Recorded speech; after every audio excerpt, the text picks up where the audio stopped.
बड़ा कंडीशन था। मैं क्योंकि 3 बार जब मेंस नहीं लिखा ना, तो मैं सोच में पड़ गया मतलब करना क्या है? मतलब क्या किया जाए ऐसा हो गया था। कुछ तो मिले कम से कम कोई भी सरकारी नौकरी, ताकि कम से कम ये है कि घर में जो सूखी रोटी जो खा के चले कम से कम वो चल जाए, कम से कम ये भी हो जाए कह के। तो उसके बाद मैं सोचा सीजीपीएससी मेरे से नहीं हो रहा है, तो सीजी सेट का एक एग्ज़ाम होता है, तो मैंने एक ट्राई किया।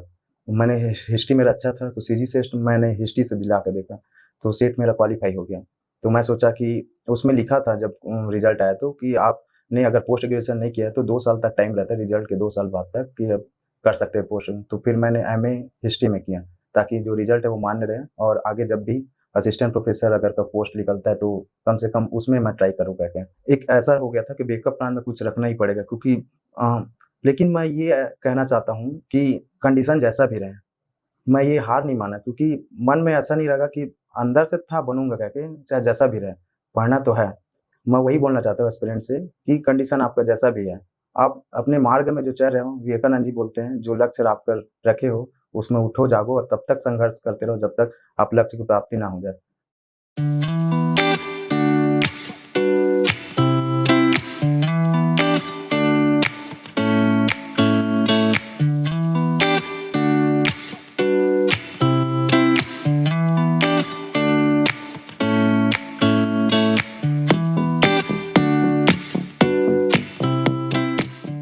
Hello everyone, welcome to yet another episode of Mentors Gyan. आज हमारे साथ जो टॉपर बैठे हुए हैं वो हम सबके लिए एक इंस्पिरेशन है। आप लोग जैसे जैसे इस वीडियो को देखते जाएंगे आप देखेंगे कि रोंगटे खड़े हो जाएंगे आपके। ये जीती जागती मूर्त है इंस्पिरेशन के लिए। आज हम इनके साथ ये सेशन करने वाले हैं। आपके सारे डाउट्स क्लियर होंगे सीजीपीएससी एग्जाम के रिगार्डिंग, तो वीडियो को लाइक जरूर करिएगा, अपने दोस्तों के साथ शेयर करिएगा। इन्होंने सीजीपीएससी 2020 में 21 रैंक हासिल किया है और अभी करेंटली असिस्टेंट कमिश्नर हैं जीएसटी स्टेट डिपार्टमेंट में। So let's welcome Vijay sir. Sir कैसे हैं आप? बहुत बढ़िया। सबसे पहले तो आप अपने बारे में बताइए। जैसा कि आप लोग जानते हैं, मेरा नाम विजय केवट है। मैं मूलतः तखतपुर, जिला बिलासपुर से बिलॉन्ग करता हूँ। मैंने अपनी प्रारंभिक शिक्षा जो है government higher secondary school Takhatpur से पास किया है 2012 में। उसके बाद मैंने mechanical engineering doctor CV Raman university से पास किया 2016 में। उसके पश्चात मैं सीजीपीएससी के प्रिपरेशन में लग गया और 2016, 17, 18, 19, 20 और फाइनली जो है ये मेरा 4th अटेम्प्ट था और उसमें मैंने 21 रैंक हासिल करके आज असिस्टेंट कमिश्नर स्टेट जीएसटी के पद पर पदस्थ हूँ। सर आपसे मिलकर ना मैं आपको बता रहा हूँ बहुत ज़्यादा खुशी हो रही है, क्योंकि ना आपकी लाइफ इतनी स्ट्रेट नहीं रही है। कुछ उसके बारे में बताइए कि मतलब आप बचपन में कैसे थे, कैसे आज तक की जर्नी पे आप पहुँचे। जी, मैं बताना चाहूँगा, मेरे घर में मेरे पिताजी हैं, जो कि रिक्शा चालक थे 30 अक्टूबर तक। उसके बाद जब जिस दिन से रिज़ल्ट आया उस दिन के बाद से आज मैंने जैसे ही रिज़ल्ट आया उसके बाद नेक्स्ट दिन रात में कॉल किया हूँ कि मेरा इतना रैंक आया है, मैं ये पोस्ट पा गया हूँ और कल से आप रिक्शा नहीं चलाएँगे कह के। तो अभी तक के तो रिक्शा ही चला रहे थे और आज मुझे अच्छा लगता है वो देखकर कि आज मेरे पिताजी बढ़िया घर में रहते हैं, खाना-वाना खाते हैं और मस्त आराम करते हैं। इसके अतिरिक्त मेरी मम्मी जो है, जब मैं 2.5 साल का था तब डेथ हो गए थे। उसके बाद घर में मैं सिंगल भाई हूँ। मेरे 2 सिस्टर हैं जिनकी शादी हो गई है और एक मेरी छोटी सिस्टर है। तो फैमिली बैकग्राउंड ऐसा था। दूसरी बात ये होती थी कि घर में पिताजी होते थे तो रिक्शा चलाते थे, तो घर का आर्थिक कंडीशन भी अच्छा ना होने के कारण कुछ परेशानियाँ तो होती थी, क्योंकि बच्चों के लिए अपना पढ़ना लिखना भी ज़रूरी था, उनको पढ़ाना भी था पिताजी को और घर में राशन भी लाना ज़रूरी था। तो करे क्या, ऐसा हो गया था। लेकिन जैसे-तैसे मेरे पिताजी का मन में ये था कि मैं अपने बच्चों को पढ़ाऊँगा, मैं भले जैसा भी कंडीशन हो, लेकिन मेरे बच्चे जो हैं कम से कम बड़े होके अपने पैर में खड़े रहें। तो इसके लिए वो स्टार्टिंग में तो मुझे शिशु मंदिर में भर्ती कर दिए, सरस्वती शिशु मंदिर तखतपुर में ही है, लेकिन वो प्राइवेट स्कूल था। फीस भी बहुत थी, 70 रुपये उसका महीना था उस टाइम में। तो केजी 1 से स्टार्ट किए थे, मैं क्लास 2 में था, तो लेकिन वहाँ तक की फ़ीस उसने पटाए नहीं थे, क्योंकि बहुत ज़्यादा फ़ीस हो गया था। केजी 1 का पटाया, केजी 2 का पटाया, लेकिन मेरे ही बस नहीं था। उसके साथ में मेरी छोटी सिस्टर भी थी, बड़ी वाली सिस्टर भी थी। उन लोग दोनों कन्या शाला स्कूल में पढ़ते थे, तो तीनों का फ़ीस बहुत ज़्यादा हो गया था उस टाइम में। तो एक मोटा-मोटा बहुत ज़्यादा फ़ीस होने के कारण उन लोगों ने क्लास 2 में मेरा रिज़ल्ट रोक दिए कि जब आप फ़ीस पटाओगे तभी आपका रिज़ल्ट देंगे कह के। तो उस समय पिताजी ने क्या किया, पैसा तो था नहीं, तो दूसरा ऑप्शन ये था कि आप स्कूल का रिक्शा चलाइए और उस स्कूल के रिक्शा में फिर बच्चों को ले जाइए, तो आपका फीस जो है आपके बच्चों को छोड़ देंगे। तो क्लास 2 से क्लास 3 तक मेरे जाते तक मेरे पिताजी ने फिर सरस्वती शिशु मंदिर में फिर रिक्शा चलाने का काम किया। तो क्लास 3 में जब पूरा पैसा जब पेड हो गया तो पिताजी ने फिर वहाँ शिशु मंदिर से मुझे निकाल कर फिर दूसरे स्कूल में, गवर्नमेंट स्कूल में फिर भर्ती किया। तो ये देखकर मुझे अच्छा नहीं लगा कि पैसा के नाम से मुझे पढ़ाई नहीं हो रहा है। तो मैंने कक्षा 5वीं में मैंने पिताजी को बिना बताए फिर एक जनरल दुकान, जो वर्तमान में बनिहारी दुकान जैसे बोलते हैं, उसमें फिर मैं काम करने लगा। और ये चीज़ पिताजी को नहीं पता रहता था, क्योंकि हमारा जो स्कूल है वो सुबह 7 से 11 बजे तक लगता था। मैं स्कूल से आने के बाद 12 बजे, स्कूल से आने के बाद 12 बजे अपना चले जाता था दुकान, बनिहारी दुकान, और पिताजी आते थे 8 बजे, मैं आ जाता था 7 बजे। तो ऐसे करते करते 1 साल ऐसे ही बीत गया। एक दिन लेकिन पिताजी को पता चल गया, क्योंकि वो एक दिन जल्दी आ गए थे, तो कहाँ गया था करके तो फिर बताना पड़ा। तो हालांकि मेरे को डांट पड़ा, लेकिन बता दिया कि मैं दुकान में काम करने के साथ ही मैं पढ़ाई भी कर लेता हूँ 1-2 घंटे, क्योंकि कोई चीज़ें ऐसे हैं जैसे ज़रूरी नहीं है कि आपकी कि स्कूल का फीस बस लगता है, उसके साथ साथ ऐसा भी है कापी पुस्तक, ये दुनिया भर की चीज़ें के लिए भी पैसे की ज़रूरत पड़ती है। तो मैं नहीं चाहता था कि इसके नाम से पिताजी को और एक्स्ट्रा बर्डन पड़े या दूसरा काम और करना पड़ जाए। तो इसके नाम से फिर मैं 5वीं से 8वीं तक पूरे जनरल दुकान में काम किया। उसी बीच जिम्मेदारी आपको बड़ा बना देती है ना। जी जी, बचपन से ही। हाँ, लेकिन इससे ये भी है कि मैं एक घर में जैसे रहते नहीं है, घर में बच्चा जो रहता है एकदम पढ़ाकू लड़का टाइप का, तो ये ना रह के बढ़िया कम से कम मार्केट में ये है आना सीख गया, मतलब क्या है दुनिया को, मतलब देखना कि कैसे मार्केट होता है, क्या होता है। और कभी ऐसा नहीं लगा कि मेरे साथ ही ऐसा क्यों हो रहा है? आपके कई दोस्त रहे होंगे जो बहुत अच्छे जगह से बिलोंग करते होंगे और फाइनेंशियली स्टेबल रहते होंगे, कभी ऐसा आप बोले होंगे कि ये मेरे साथ क्यों हो रहा है? होता तो था, क्योंकि जब अपने ही दोस्तों को देखते थे तो उनके पास साइकिल भी होता था, तो उस टाइम तो साइकिल ही बहुत बड़ी बात थी, हमारे पास साइकिल नहीं था। मैं सही बोलूँ, लाइफ में अभी तक मैं अपने पैसे साइकिल लिया था नहीं लिया हूँ आज तक। और अभी करेंटली में नवरात्रि के पहला दिन ही अपने तनख्वाह से मतलब पहली बार एक्टिवा गाड़ी लिया हूँ अभी तक में। तो और अभी जल्द ही कार आने वाली है सर की। तो ये चीज़ें बहुत अच्छी लगती थी, लेकिन क्या करें, लेकिन कंडीशन ही ऐसा था। लेकिन मन में था मैं पढ़ूंगा और कुछ अच्छा बनूंगा करके। तो ऐसा करते करते फिर 8वीं क्लास तक वही बीता। फिर टेलरिंग का काम देखा कि वो कैसे सिलते हैं करके, बगल में थे ठाकुर जी थे, उसके यहाँ मैं सिलाई करने देखता था, तो टाइम पास के लिए बैठ जाता था और कुछ छोटा छोटा चीज़ से सीखता था। तो उससे पूछा फिर मैं क्या करना है, ये कितना रुपये मिलता है इसमें सिलोगे तो, क्योंकि मनिहारी दुकान में मुझे 150 रुपये मिलता था, 5 रुपये रोजी पर डे का। तो वहाँ जब पूछा तो बताया कि आप इसमें जितना सिलोगे उतना रुपये कमाओगे। तो वो लेडीज़ टेलर था एक्चुअली में, तो मैं फिर लेडीज़ काम शुरू किया और उधर से फिर मनिहारी दुकान को छोड़ दिया। और 9th क्लास से फिर आज 20 साल हो गया मैं टेलरिंग का काम ही करता हूँ। बाप रे, 20 साल! जी, इंस्पिरेशन है। और आज आप कमिश्नर, ये सोचना कितनी बड़ी बात है। ये सपना आपने देखा कैसे कि आप इस पोस्ट पे आएंगे, कुछ बड़ा करेंगे? क्या आप उस समय सोचा करते थे? पहले तो ये नहीं कर सकता, नहीं बोल सकता कि ये मतलब सपना था, कि क्योंकि हमारे तखतपुर एक छोटा एरिया है, वहाँ पता ही नहीं रहता, मतलब पता नहीं था कि बीएससी करने से क्या आप ये तहसीलदार बन सकते हो, असिस्टेंट कमिश्नर बन सकते हो, डिप्टी कलेक्टर, ये चीज़ें का पहले बात तो जानकारी नहीं थी। मैंने 10वीं के बाद मैथ्स लिया, उसके बाद 12वीं करने के बाद सबके सब इंजीनियरिंग करने लगे, तो मैं भी इंजीनियरिंग के लाइन में कूद दिया वैसे। तो 16 तक के तो इंजीनियरिंग में गए। उसके बाद फिर मैं गेट का प्रिपरेशन किया, पहली बार गेट दिया तो गेट ना निकला। तब फिर पड़ोसी में देखे कि चाचा जो थे अभी वर्तमान में तहसीलदार हैं, 2014 में नायब तहसीलदार बने थे, राकेश द्वांगा नाम है। उनसे फिर जाकर मैंने मिला और पूछा कि ये क्या चीज़ है और ये कैसे बनते हैं, मतलब तहसीलदार कैसे बने करके। तो फिर उन्होंने बताया कि CGPSC का एग्ज़ाम होता है, ये इसका सिलेबस बहुत ही अच्छा है, जो तुमने 10वीं क्लास में पढ़े हैं ना वही सिलेबस है, बस इसी को पढ़ना है। और मुझे पता है 10वीं में तेरा अच्छा परसेंट भी था, तो आसानी से बन सकता है, पढ़ सकता है करके, तेरे लिए बहुत बढ़िया है करके। हिंदी मीडियम भी है, इसमें इंग्लिश दोनों है माध्यम, तेरा हिंदी मीडियम अच्छा है तो हिंदी मीडियम लेके आसानी से पढ़ सकते हैं। फिर वहाँ से मेरा टर्निंग पॉइंट शुरू हुआ और मैं PSC के लाइन में आया। फिर उसके बाद फिर मैं श्री रवि तिवारी सर से मिला जो कि तखतपुरी में थे, उनसे फिर बातचीत किया। फिर उन्होंने मुझे CGPSC के बारे में बताया और पढ़ाया भी खास करके। तो फाइनली मैंने 2017 में पहली बार अटेम्प्ट दिया और प्री पहली बार में क्लियर हुआ, पहली बार में निकाल लिया आपने। जी, अलग ही टाइप का था, बहुत खुशी भी हुआ कि मेरा प्री निकल गया क्या। और उस समय भी आप टेलरिंग काम कर रहे थे? जी, मतलब आप कोचिंग जाते थे, आके फिर से किया करते थे, क्या रहता था उस समय आपका दिनचर्या?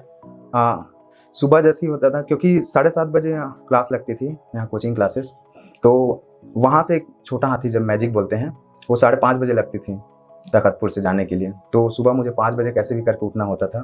तो 5:30 बजे जैसे ही मैजिक में आते थे तो 6:45-7 बजे तक वो मंगला चौक आते थे। मंगला चौक के बाद फिर ऑटो में, फिर पुराना बस स्टैंड से फिर ऑटो में चेंज करके हम गांधी चौक आया करते थे। तो 7:30 पौने 8 बजे तक क्लास ये स्टार्ट होता था, 11 बजे तक क्लास लगती थी। उसके बाद फिर से वही ऑटो पकड़ के फिर मंगला चौक के बाद फिर बस पकड़ के हम घर पहुंचते थे। तो ऐसा करते 12-1 बज जाता था। उसके बाद खाना वाना खाने के बाद मैं तुरंत दुकान आ जाता था, क्योंकि आने जाने के लिए, खर्चा निकालने के लिए कुछ तो साधन होने चाहिए। तो फिर दुकान मतलब टेलरिंग का काम मैं 12 बजे से लेकर फिर 8 बजे तक फिर टेलरिंग काम करता था, ताकि उससे आने जाने का निकल जाए। और उसके बाद फिर 8 बजे के बाद घर गया, खाना वाना खाने के बाद फिर पढ़ाई करने के लिए करता था, क्योंकि जो पढ़ाया कम से कम उसको रीडिंग कर लूँ।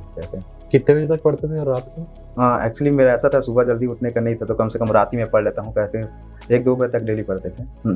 तो आप 2 बजे तक पढ़ते थे, फिर 5 बजे उठ जाते थे? कई दिन ऐसा भी होता था, मतलब अगर कम ज़्यादा हुआ तो रात में जैसे बस में 1 घंटा जाते समय सो जाओ, 1 घंटा आते समय सो जाओ, ऐसा भी क्योंकि समय निकालना पड़ता था। पर ऑलमोस्ट रेगुलरली आपका यही होता होगा ना? हाँ। 7 घंटे की नींद की है आपने कभी? कोशिश तो करते थे। ये कब शुरू हुआ 7 वाला, क्योंकि जब लगा कि 17 में जब PSC दिलाए प्री को, तो प्री तो निकलता था लेकिन मेंस नहीं निकला, क्योंकि वहाँ के तखतपुर आने जाने में जो समय निकलता था, ये चीज़ें बाद में पता चला। 18 में क्योंकि फिर से प्री निकला, फिर मेंस नहीं निकला, तो फिर कैसे करना चाहिए तो भी समझ में नहीं आया। उसके बाद कोविड काल आ गया, तो उसमें एक अच्छा खासा टाइम तो मिला था, घर में बैठे भी थे। और हालांकि उस समय आर्थिक कंडीशन बहुत ज़्यादा ख़राब हो गई, क्योंकि काम दोनों बंद हो गया। पिताजी रिक्शा भी नहीं चलाते थे क्योंकि कोविड था, और मेरा भी अपना टेलर काम था, वो भी नहीं चला था। तो इस कंडीशन में फिर एक दुकानदार थे देवांगन, यहाँ से, वहाँ से मैंने फिर सामान के उधारी में सामान लाया, 20-25 हज़ार रुपये को आसानी से सामान दिए 2 साल तक के, और अभी उसका पेमेंट किया हूँ। तो मुझे अच्छा भी लग रहा है कि उन्होंने उस समय हेल्प किया। तो कोविड टाइम उस टाइम में चला और मैंने अच्छे से प्रिपरेशन किया, क्योंकि यही मेरा अंतिम है। इस समय अगर नहीं निकलेगा तो फिर मैं दोबारा नहीं लिखा पाऊँगा कहते हैं। लेकिन पता नहीं क्या कमी रह गया था, वो मुझे बाद में समझ आया। 19 में फिर से मेंस नहीं निकला मेरा। बहुत बुरा लगता होगा ना दिल से, इतना मेहनत करने वाले। कई बार पता है, मैं खुद जब तैयारी करता था तो रोना आ जाता था, टेस्ट में मार्क्स नहीं आते थे। ऐसा लगता था कि जिंदगी में किसी चीज के लिए नहीं रोए, पर ये जब रिजल्ट आता है और दिखने मिलता है ना, तो भगवान क्यों हो रहा है ऐसा। तो आई थिंक आपके साथ होता होगा, ऐसा लगा होगा कि यार ये क्यों हो रहा है मेरे साथ। जी, तो हालांकि इसके पीछे गलती मेरी ही थी, क्योंकि मैं बताना चाहूँगा एस्पिरेंट के लिए, क्योंकि मेंस में जो स्पीड था वो मेरा बहुत कम था। मैं सिर्फ पढ़ने में ही ध्यान देता था, खाली पढ़ाई, लिखने में बिल्कुल नहीं। हाँ, क्योंकि जितना पढ़ोगे उतना अच्छा है, ऐसा टाइप का मुझे लगता था। तो पूरा पुस्तक, मोटा पुस्तक मिलता था, उसको भी खत्म करके डालो, ये पुस्तक है उसको ही पढ़ दो, ये पुस्तक इसको ही पढ़ डालो, लिखने का काम नहीं करते थे। तो क्योंकि तखतपुर में रहते थे, तखतपुर में टेस्ट सीरीज वगैरह ये सब कोई इशू नहीं रहता था, और बिलासपुर में रहता था, तो हर 2 दिन में इसे, तो फिर सिर्फ टेस्ट के नाम से आना जाना मतलब बड़ा डिफिकल्टी था, उसके लिए भी पैसा चाहिए था। तो टेस्ट सीरीज में हम लोग अभाव में थे, मतलब 19 तक के मैं दिया ही नहीं था। तब फिर समझ आया कि लिखना ज़्यादा इंपॉर्टेंट है पढ़ने से ज़्यादा। तो फिर मैंने क्या किया, जब 3 साल नहीं निकला, 17, 18, 19 में मेंस नहीं निकला, फिर 20 में पहले मैं फाइनली घर में बोल दिया कि मैं अब जा रहा हूँ, बिलासपुर में रहूँगा। उसके लिए फिर मैंने चाचा से 15,000 रुपये उधारी भी लिए, तहसीलदार चाचा से, जो पड़ोसी हैं, उनसे फिर लेकर फिर मैं बिलासपुर आया। शिफ्टिंग हुआ कि मैं अब आऊँगा तो कुछ बन के ही आऊँगा, वरना नहीं आऊँगा कहके। तो एक छोटा सा कमरा लिया, 1500 रुपये रूम था, 1500 रुपये टिफ़िन का था, 3000 रुपये महीने में चल जाता था। लेकिन उससे भी नहीं हुआ तो फिर मैं यहाँ आके एक दुकान भी ज्वाइन कर लिया, हम साहब टेलर हैं, वहाँ फिर पार्ट टाइम वहाँ भी टेलरिंग का काम करता था और अपना पढ़ाई करता था।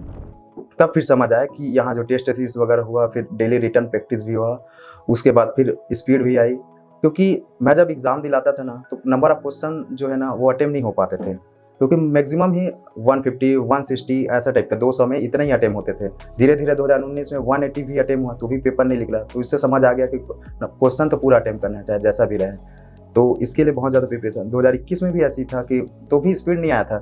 इसके नाम से दृष्टि का जो ऑडियो आर्टिकल आता है, उसमें कुछ ध्यान दिया कि स्पीड कैसे बढ़ाया जाए एक्चुअली में कहते हैं। तो उसमें क्योंकि 1 पॉइंट में आज भी नहीं लिख पाता, तो उसको मैं इंटू 0.75 कर, पहले तो 0.5 में लिखना शुरू किया, क्योंकि इतना ज़्यादा कम स्पीड था। क्योंकि राइटिंग अच्छा था, तो वही गोलू मोलू बनाने के चक्कर में तो ऐसा था कि अच्छा, मैं पहले मेरा ऐसा मानना था कि क्वेश्चन को कैसे लिखो, अच्छा लिखो तो ज़्यादा नंबर मिलेगा, भले क्वेश्चन अटेम्प्ट ना हो, ऐसा मेरे मन में था। लेकिन बाद में समझ आया कि कंटेंट अच्छा आपका होना चाहिए, सभी क्वेश्चन अटेम्प्ट होना चाहिए। ये बाद में समझ आया, इसके नाम से स्पीड बढ़ाना पड़ा और इसको 0.5 से फिर 0.75 मिलेगा। आज भी 1:1 में मैं नहीं लिख सकता, ऐसा हो गया था। लेकिन अच्छी बात ये हुई कि 2019 में जो मेरी कमी थी सब्जेक्ट में, मैंने देखा कि जैसे मेरा मैथ्स है, मतलब 4th पेपर, उसमें मैंने ओनली 90 नंबर गेन किया था। तो मुझे लगा कि हाँ, मैथ्स में कम नंबर है तो इसमें बढ़ाना चाहिए। मैं ये बोलना चाहता हूँ कि आपका जो भी एस्पिरेंट है, कि जिस सब्जेक्ट में आपको लगता है कमज़ोर है, सबसे पहले उसको फिनिश मार दिए, चाहे जैसा भी रहे। तो पहले मैंने मैथ्स से किया, क्योंकि हम भले मैथ्स से, मैं सही बोलना चाहूँगा, हम मैथ्स बैकग्राउंड के हैं, मैथ्स से अचानक बन जाता है, मैं बच्चों को पढ़ा भी देता हूँ मैथ्स से, वहाँ तक के सब बनता है, लेकिन पता नहीं एग्जाम हॉल में मैथ्स ही नहीं बनता।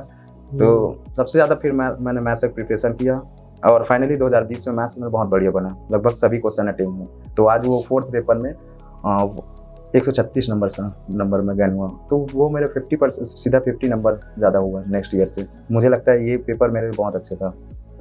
तो वैसी कुछ सब्जेक्ट था जिसमें मैंने देखा कि 19 में जो कम है उसे बढ़ाया जा सकता है। जैसे लैंग्वेज है, मेरा हिंदी लैंग्वेज कम था, छत्तीसगढ़ी, तो लगभग ना तो मैं ऐसा बोलना चाहता हूँ, ना तो हमारा हिंदी अच्छा है, ना तो ना छत्तीसगढ़ी है, ना तो इंग्लिश बोलते हैं, लगभग बटलर जिसको बोलते हैं ना, वैसा टाइप का मतलब शब्द है। तो छत्तीसगढ़ी क्योंकि उतना ज़्यादा यूज़ नहीं करते हैं, घर में भी थोड़ा हिंदी भी रहता है, छत्तीसगढ़ी तो ज़्यादा मिक्स टाइप का हो जाता है, तो उतना नॉलेज नहीं था, मतलब तो छत्तीसगढ़ी को प्रिपरेशन कर लिया क्योंकि जैसे तैसा 50 नंबर, लेकिन हिंदी टफ लगता था। तो बाद में इतना ज़्यादा हिंदी को पढ़े फिर, क्योंकि मैं टाइम टेबल में हिंदी को भी पहले रखता था। मैं वही बोलना चाहता हूँ, जो आपका सब्जेक्ट है कमज़ोर लग रहा है वो उसी को पहले ख़त्म करो, चाहे जैसा भी रहे, क्योंकि इतिहास वही कितना बार हो गया, वो एक बार हो गया, 2 बार हो गया ना भाई। अब क्योंकि बच्चे कैसे करते हैं, जो सब्जेक्ट अच्छा लगता है उसको और ज़्यादा पढ़ते हैं, मतलब बढ़िया लगता है उनको ऐसे करके, और टफ सब्जेक्ट को शॉर्ट साइड भी पढ़ते हैं। तो मैं ये बोलना चाहता हूँ, पहले टफ सब्जेक्ट उठते साथ पहले फ्रेश एकदम माइंड रहता है, 1 घंटा पहले पढ़ के खत्म कर दो, जब एकदम माइंड भर जाए ना तब फिर दूसरा सब्जेक्ट उठाओ। तो मैं ऐसे ही करता था, जो मेरा कमजोर पक्ष था, जैसे लैंग्वेज है तो 1 घंटा पहले लैंग्वेज भर दो, आज का काम खत्म भैया, मैं कुछ नहीं तो कम से कम हिंदी तो अपना पढ़ लिया हूँ, उसके बाद फिर दूसरा सब्जेक्ट में आते थे।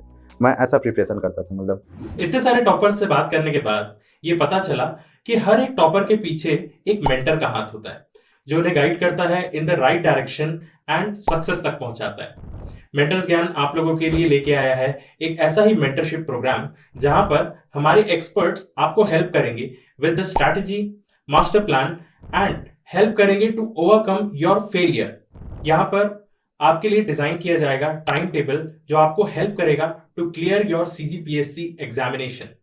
ये सारी चीजें आपको मिलेंगी एक अफोर्डेबल प्राइस में, जहां पर आप हमारे एक्सपर्ट से डायरेक्टली बात कर पाएंगे और सॉल्व कर पाएंगे अपने सारे डाउट्स।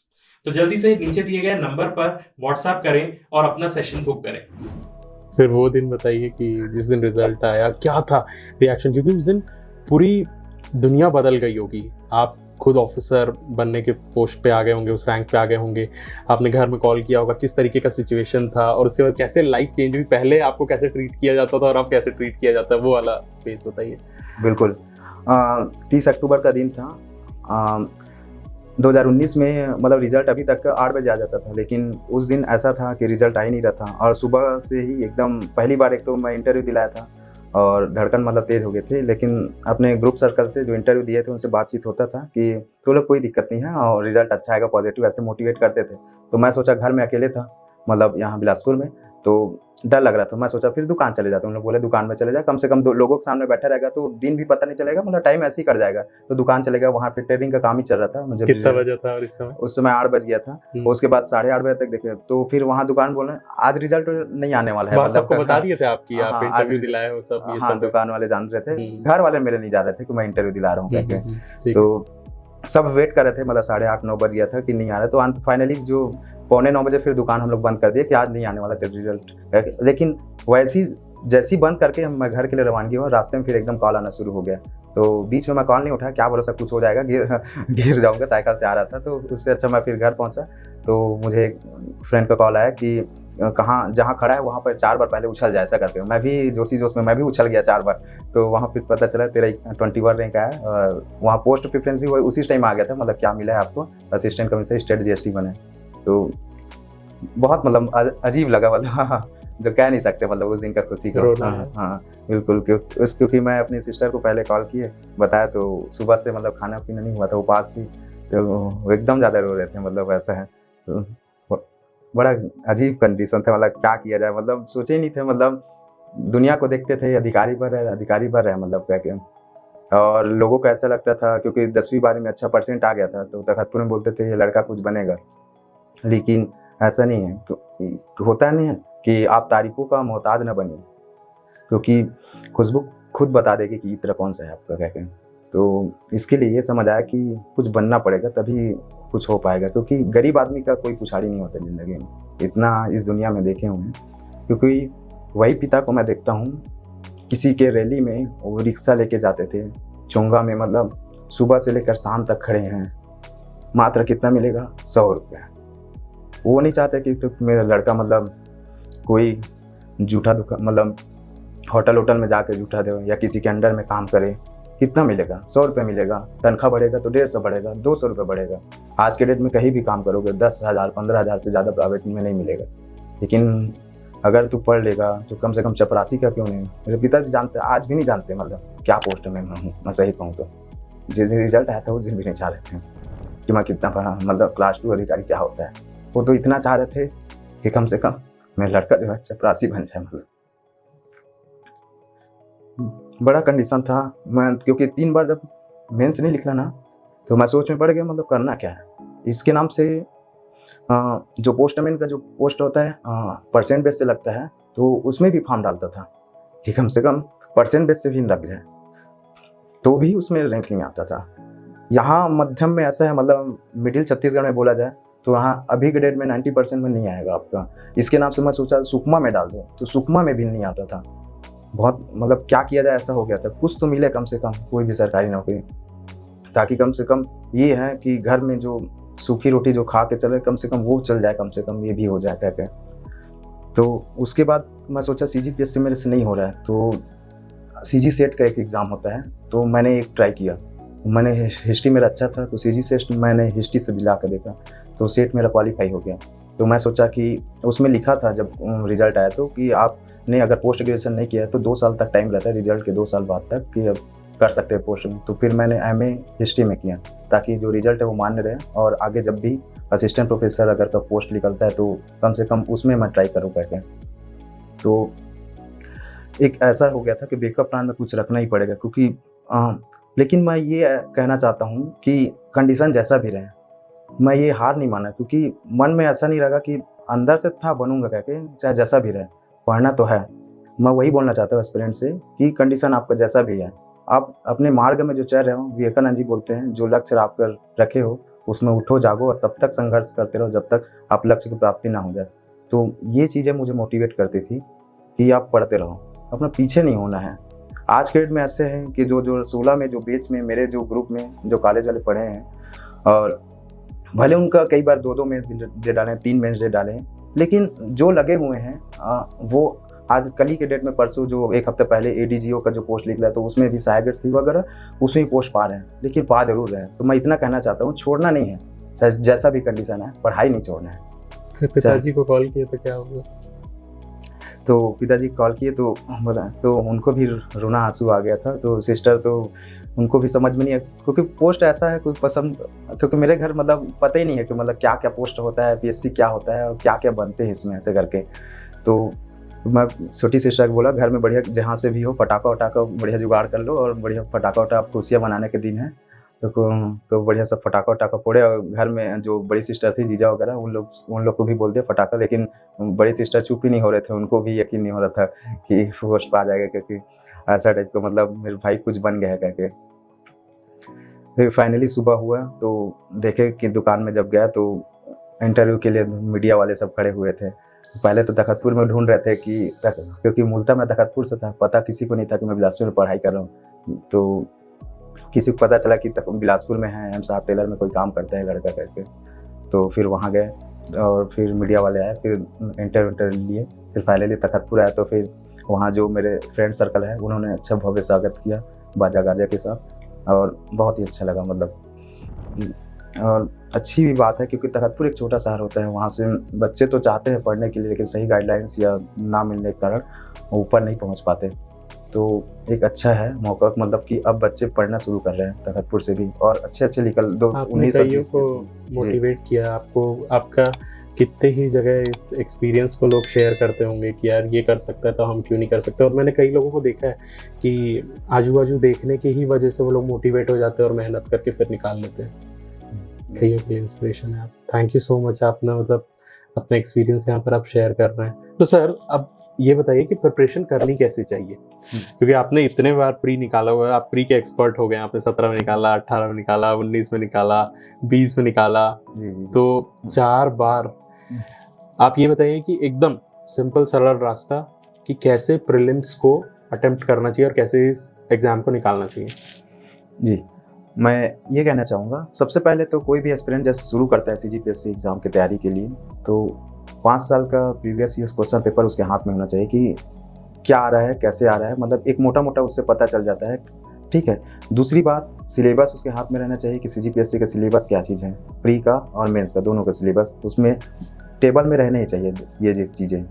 तीसरी बात ये है, आप प्रीवियस ईयर्स का क्वेश्चन पेपर देखो, उसके बाद जो सब्जेक्ट है उसका ऑथेंटिक बुक रख लीजिए, क्योंकि पहले और अब के में चेंजेस आ गए, प्रीलिम्स बहुत ज़्यादा टफ हो गए होते जा रहा है दिन ब दिन।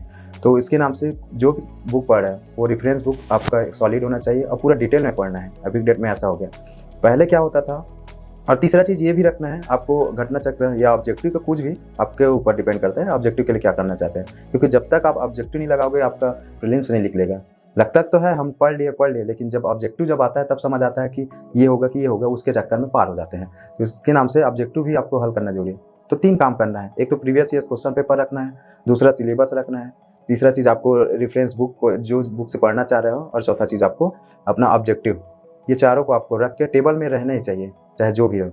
उसके बाद करना क्या है, आप अपने मेंस का पहली बात एक कॉपी बना लीजिए, सिलेबस कॉपी जिसको बोलते हैं। मैं अपना जैसे किया था, एक सिलेबस कॉपी बना लिया था पर्टिकुलर इस सब्जेक्ट के लिए। एक जो कॉमा था, मतलब एक टॉपिक को 2 लाइन छोड़ के पूरा कॉपी बना लिया था। इतना टॉपिक होता है इस सब्जेक्ट में, इतना टॉपिक इस सब्जेक्ट में होता था।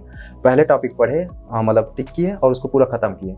तो दोनों में देख लेते थे कि मेंस में क्या चीज़ है और प्रीलिम्स में क्या चीज़ है। जो दोनों में सेम रहता था उसको पहले खत्म कर दिए।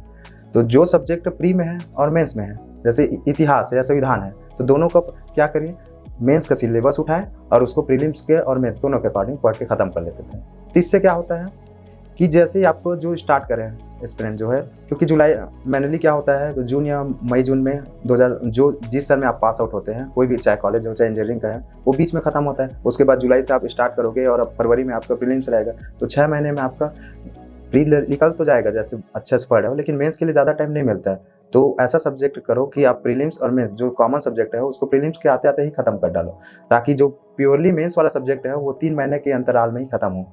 तो उसके लिए यही है कि आप एक सिलेबस कॉपी बना लो, और जो सब्जेक्ट या जो टॉपिक आपका मेंस में है उसको प्रीलिम्स के अकॉर्डिंग और मेंस के अकॉर्डिंग दोनों के अकॉर्डिंग खत्म करते जाओ।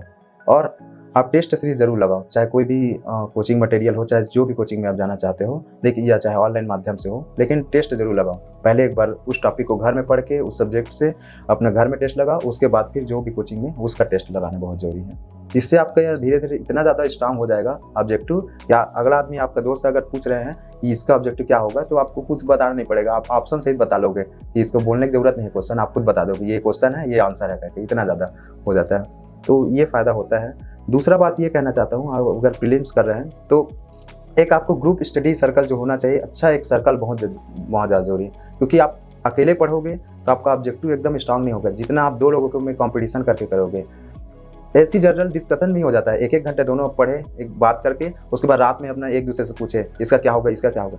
जो पूछने से याद होता है ना वो परमानेंट याद होता है, मतलब दोबारा नहीं भूलते, ऐसा मेरा मानना है। क्योंकि कहीं ना कहीं आप भूल भी गए लेकिन एग्जाम हॉल में दोबारा देखेंगे, अरे यार ये तो मैं रात में डिस्कस किया था इससे ऐसा करो, फट से आ गया, होता है मज़ा भी आता है, हंसी भी आता है और कितना अच्छा लगता है, मतलब वो क्वेश्चन आ गया मतलब। तो ये चीज़ें ज़्यादा मायने रखता है। अगर आपके वो नहीं मतलब आसपास नहीं मिल रहे तो चाहे दूर में रह रहे, लेकिन कॉन्टेक्ट में उसके रहो, मतलब या कंपटीशन भी खेल सकते हो कि आज 2 लोग जैसे हैं तो आज जैसे भाई मेरे को संविधान पढ़ना है, मैं 3 घंटे संविधान ये सब्जेक्ट पढ़ लेता हूँ, तू भी इतना पढ़ ले, और रात में हम लोग 1 घंटा एक दूसरे से पूछेंगे। इससे क्या होता है एकदम आपका स्ट्रांग होते जाता है। तो मैं प्रीलिम्स के लिए ऐसे ही करता था क्योंकि तखतपुर ऐसा एरिया होता था जहाँ मतलब सिंगल था मैं, ग्रुप स्टडी होता नहीं था, तो उसके नाम से मैं दूसरे से कनेक्टेड था, मतलब एक और मेरे फ्रेंड है, हम लोग दोनों ऑनलाइन मतलब मोबाइल के माध्यम से ही पढ़ते थे कि आज इतना सब्जेक्ट इसमें से पढ़ना है, इस सब्जेक्ट इतना टॉपिक इस सब्जेक्ट में पढ़ना है, और आप में एक दूसरे डिस्कस करते थे। तो ऐसा मेरा प्रीलिम्स मतलब प्रिपरेशन होता था। CGPSC प्रीलिम्स के बारे में ये बताइए कि बहुत ज़्यादा फैक्ट्स है क्या, कि आजकल थोड़ा चेंज होने लग गया है, क्या ऐसा चेंजेस देखा गया इस साल के पेपर में कि अच्छे लोगों का प्रीलिम्स क्लियर नहीं हुआ और एकदम मतलब डर का भाव बन गया है? बिल्कुल बिल्कुल, क्योंकि ये बात तो सही है, क्योंकि 2017 में मैं जब स्टार्ट किया था उस समय अचानक जैसे 16 का पेपर मैं देखा था, उस हिसाब से 17 का पेपर बड़ा अजीब था। मतलब 16 में एक वन लाइनर फैक्टर जैसे आते थे, 17 में देखा पूरा डेटा क्वेश्चन आ गया था, ये चेंजेस हुआ। 18 में फिर आए तो क्वेश्चन पेपर एकदम वन लाइनर फैक्टर आपका जा रहा है, मतलब कट ऑफ 120 तक के पहुंच जा रहा है। 19 में देखे तो और ज़्यादा 140 तक के चले जा रहे हैं, उस कट ऑफ जनरल का कट ऑफ 140 रैंक तक का। और 20 में अचानक ऐसा हो गया कि एकदम ज़्यादा टफ, मतलब आपका यूपीएससी के पैटर्न में आपका कथन वाला क्वेश्चन स्टार्ट हो गया। तो मैं ये कहना चाहता हूँ प्रीवियस ईयर्स क्वेश्चन पेपर देखने से यही आपका एक मोटा एनालिसिस हो जाता है कि कर क्या रहे हैं, मतलब सीजीपीएससी एग्जाम बोर्ड वाले कि कैसे टाइप का ले रहे हैं, पैटर्न कैसे होते जा रहा है। उससे आपका ऐसा नहीं है कि आप वन लाइन फैक्ट पढ़ेंगे प्रीलिम्स से ही बस काम आएगा, ऐसा बस वहीं खत्म नहीं हो जाता। आप डिटेल में पढ़ेंगे तो कहीं ना कहीं प्रीलिम्स के साथ साथ आपका मेंस में भी काम आता है। तो अब मैं यही कहना चाह रहा हूँ डिटेल में पढ़िए, क्योंकि जिस हिसाब से अभी 2020 में पेपर आ रहा है उस हिसाब से आपको एकदम डीपली में पढ़ना ही होगा रेफरेंस बुक से, क्योंकि ऐसा कई लोग भी ऐसा हुए हैं जो मतलब आपका क्लास 2 अधिकारी, मतलब डिप्टी के जस्ट नीचे जो डिप्टी का बनना चाहते हैं, लेकिन कई बार ऐसा होता है उनका प्री भी नहीं निकल पाता है, ऐसा भी है। इस बार ऐसा क्वेश्चन पेपर भी आ जा रहा है। तो मैं नया एक्सपीरियंस यही कहना चाहता हूँ कि जो भी पढ़ें डिटेल में पढ़ें, ताकि आपका दोनों में क्या है, शॉर्ट में नहीं बस रट लिए वाला। तो पहले का पैटर्न अलग था कि अपना छत्तीसगढ़ कब बना, फटाक से 1 नवंबर 2000, ये ऐसा वाला मतलब अभी के डेट में पैटर्न में चेंजेस हुआ है कि वो 4 कथन में देगा आपको, 1 नवंबर 2000 को छत्तीसगढ़ बना, सही है गलत, फिर दूसरा कथन, फिर तीसरा, चारों में से कौन सही है, कि या फिर अब 2 सही है 3 सही है। आधा यही क्वेश्चन हम लोग को भी पागल करता है, मतलब कथन वाला जैसे ही आता है सोचना पड़ जाता है, 2 जानते हुए भी 2 सही रहता है और 2 नहीं जानते रहेंगे उसी में गलत हो जाता है। तो और प्रीलिम्स मतलब पढ़ने के साथ साथ डिटेल पढ़ने के साथ साथ वही नंबर ऑफ क्वेश्चन आप ज़्यादा से ज़्यादा अटेम्प्ट कीजिए, उससे आपका एकदम क्लियर हो जाता है। और जो क्वेश्चन जैसे आप कोई भी घटना चक्र जैसे मैं यूज़ करता था, जो क्वेश्चन आपको नहीं बनता है उसमें चाहे जो भी कलर का पेन यूज़ करो, मैं तो अच्छा हाईलाइट कर देता था उसको हरा पीला नीला में, ताकि दोबारा जब पलटूँ तो वही मतलब वही क्वेश्चन मेरे नज़र में रहे, या एग्जाम के टाइम पलटूँ तो वही, ये नहीं कि फिर वही कहानी फिर शुरू से पढ़ो तो आपका टाइम वेस्ट होता है। मतलब उसी से ना करके एक बार जो पढ़ो एकदम सॉलिड पढ़ो, और लेकिन अच्छे से पढ़ो, और जो नहीं पढ़ा उसको अच्छे से हाईलाइट कर दो, इसको दोबारा मेरे को देखना है करके। तो मैं ऐसा करता था। ओके, तो मुझे ये बताइए कि सीजीपीएससी प्रीलिम्स के लिए टेस्ट सीरीज़ को कैसे यूटिलाइज करना चाहिए, कौन सा मार्केट में अच्छा टेस्ट सीरीज़ है जिसको दिलाना चाहिए, कैसे आप उसको देख के इम्प्रूव करते थे, क्या क्या गलतियाँ करते थे, इसके बारे में? जी बिल्कुल, मार्केट में बहुत सारा टेस्ट सीरीज होता है, बहुत सारे कोचिंग इंस्टीट्यूट अभी डेट में टेस्ट सीरीज वगैरह ऑर्गेनाइज करते हैं, तो इससे कोई अच्छा बुरा नहीं कर सकते, सभी अच्छे होते हैं। कोई भी कोचिंग में आप जाकर टेस्ट कर दिला सकते हैं। कहने का मतलब ये है चाहे कोई भी टेस्ट सीरीज दिलाओ, आप उसका पहले एक बार देख लीजिए सिलेबस, या मतलब जो पैटर्न में है कौन से डेट में कौन सा टेस्ट नंबर है, मैं बोल रहा हूँ उसी के हिसाब से आप फाइनली ऐसा दिलाओ कि यही मेरा फाइनली टेस्ट एग्जाम है कहके, उस हिसाब से आप तैयारी करो। जैसे 1 तारीख को हिंदी का टेस्ट है सब्जेक्ट का, आप 1 तारीख तक पूरा हिंदी में प्रिपेयर रहो, 3 तारीख को आपका मैथ्स है तो 2 दिन जो बच रहे हैं तो उसमें पूरा मैथ्स से खत्म कर लो। मतलब ये समझो कि यही मेरा फाइनल है, फिर दोबारा नहीं मिलता है। उससे अकॉर्डिंग 2 फायदा है, एक तो पहली बात आपका टेस्ट जो है वो दिलाते हो, उससे ऑब्जेक्टिव क्लियर होता है, दूसरा बात आपका लगे हाथ प्रिपरेशन भी क्लियर होते रहता है। वरना एक गाइडलाइंस या डायरेक्शन नहीं मिल पाता कि आज मैं क्या सब्जेक्ट पढ़ूँ क्या छोड़ूँ, तो कम से कम एक आपके हाथ में पैटर्न रहता है कि कल मेरे को ये पढ़ना है, अगला टेस्ट सीरीज मेरा ये पेपर है, तो कम से कम उसी का अकॉर्डिंग भी पढ़ोगे ना तो आपका प्रिपरेशन आसानी से हो जाएगा, मैं ये कहना चाह रहा हूँ। सही, तो इस तरीके से आपका हर बार प्रीलिम्स निकलता रहा जी। तो ऐसा आप क्या कहना चाहेंगे इस साल के एस्पिरेंट्स को कि वो अपने सीजीपीएससी प्रीलिम्स में ये चीज़ें तो हमेशा ध्यान में ही रखना, और ये पोर्शंस तो आते ही हैं, ये मतलब आप डेफिनेट बता रहे कि आता है, इसका ध्यान रखना? बिल्कुल, मैं देखो 5 साल के जैसे मैं प्रीवियस ईयर्स क्वेश्चन पेपर देखा था तो मैंने सब्जेक्ट वाइज बना भी लिया था। जैसे संविधान में है, संविधान में आपका अधिनियम से एक क्वेश्चन आता है, तो अधिनियम सब मैं यही बोलना चाहता हूँ एस्पिरेंट को, क्वेश्चन पेपर देखने से आपका ये एनालिसिस हो जाएगा। ऐसे देखना बस नहीं है, उसको लिखना भी है कि आपको हेडिंग डाल के एक पन्ना में, कंजूसी मत करना, मैं सही बता रहा हूँ स्टूडेंट को। कई लोग कॉपी में उसी में इधर छोटा सा उसमें लिख देते हैं, उसमें ये कॉपी बनाने में कभी कंजूसी नहीं करना चाहिए, मैं यही मानता हूँ। दूसरा बात बुक वगैरह भी ना प्रॉपर ले लेना चाहिए। मतलब कई बार ऐसा होता है, जैसे मुझ कुछ अभाव कारण होता है कि मैं दोस्त तक बुक से पढ़ लेता हूँ, मैं अपना बुक से पढ़ लेता हूँ, लेकिन जब एग्ज़ाम का समय आता है तो फिर आपके पास पर्सनल वो बुक नहीं रहता है। अगर आपका दोस्त है, आपका ले जाएगा उस दिन एग्ज़ाम के दिन। तो कम से कम अगर आप खर्चा कर रहे हैं इतना या पढ़ने के लिए, तो आप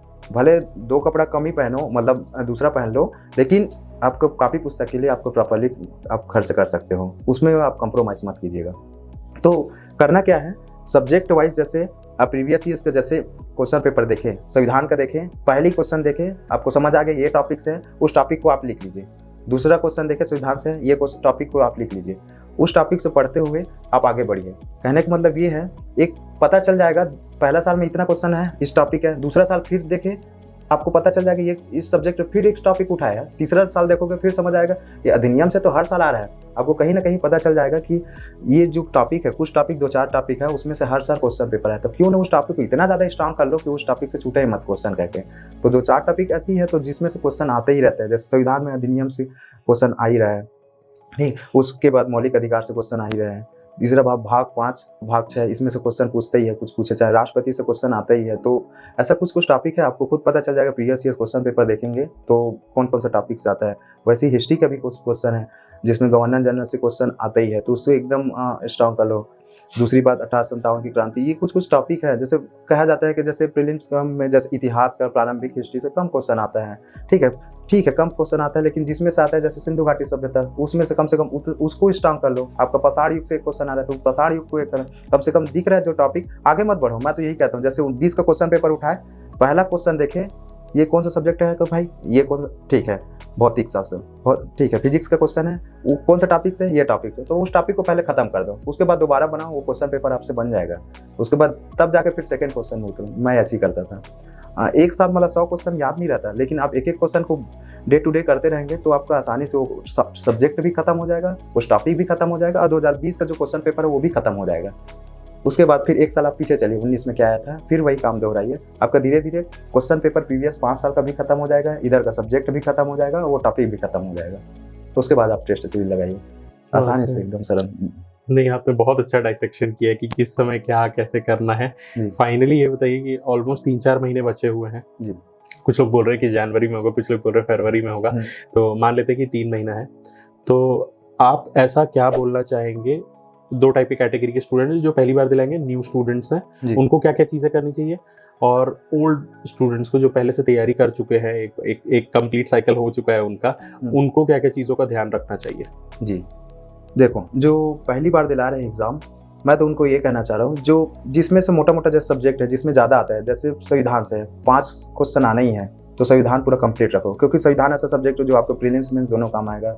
इतिहास ऐसा सब्जेक्ट है जो प्रीलिम्स मेंस दोनों काम आएगा, उसमें से भी 5 से 6 क्वेश्चन हर बार आ रहे हैं। इकोनॉमिक्स को थोड़ा कम कर सकते हैं, जैसे मतलब अपने हिसाब से एनालिसिस कर लो कि पिछले साल में कौन क्वेश्चन पेपर इकोनॉमिक्स जैसे कम आते हैं तो थोड़ा कम लास्ट में उसको प्रिपेयर करो। जिस सब्जेक्ट से ज़्यादा है उसको पहले फिनिश मारो। आजकल जियोग्राफी से ज़्यादा क्वेश्चन आ रहे हैं, इंडियन जियोग्राफी से पूरी जियोग्राफी खत्म कर लो, ये आपका इंडियन वाला पोर्शन हो गया। वही लेकिन छत्तीसगढ़ है, उसमें 50% पूरा आता है, तो पूरे छत्तीसगढ़ को पहले खत्म करो। कुछ पढ़ो चाहे मत पढ़ो, रोज का आपका जो डेली रूटीन वाला टाइम टेबल बना है उसमें छत्तीसगढ़ को पढ़ना ही। और छत्तीसगढ़ का भी आजकल ऐसा हो गया, पहले तो 1 लाइन फैक्ट आता था तो बन भी जाता था, आजकल वो भी डिटेल में आ रहा है। तो अलग अलग आ जाए, जैसे इतिहास का राम कुमार बिहार जैसे पढ़ते थे, कुछ क्वेश्चन उसमें गीतेश कुमार अमरोहित से भी क्वेश्चन आ रहे हैं तो इस बार का, तो कुछ उसमें से भी पढ़ना, मतलब अब पहले जैसे नहीं रहा, अब डिटेल पढ़ना पड़ जा रहा है। तो छत्तीसगढ़ को मैं बोल रहा हूँ पहले तो उसी एक दिन मतलब दिनचर्या में एक छत्तीसगढ़ रहना ही चाहिए और एक आपका जनरल सब्जेक्ट रहना चाहिए, क्योंकि छत्तीसगढ़ ऐसा है आपको मेंस में भी काम आ जाएगा। तो इधर फिनिश कर ले रहा होगा फ्री टाइम में तो मेंस में भी काम आएगा। तो एक सब्जेक्ट आप जीएस का रखना है, एक आपका छत्तीसगढ़ का रखना है। तो डे टू डे आप एक टाइम टेबल बना लो। मैं तो अपना टाइम टेबल बना के रखता था और खास करके चस्पा भी कर दिया था दीवार में, मुझे 1 घंटे ये सब्जेक्ट देना, दूसरे घंटे ये, क्योंकि मेरा थोड़ा पढ़ने का रूटीन ऐसा होता था, मैं एक सब्जेक्ट को जैसे आज इतिहास खत्म करना है तो पूरा इतिहास ही था नहीं पढ़ सकता, थोड़ा सा माइंड भर जाता है 2-3 घंटे के बाद एक ही सब्जेक्ट में। तो मैं क्या करता था, अलग अलग बांट दिया था।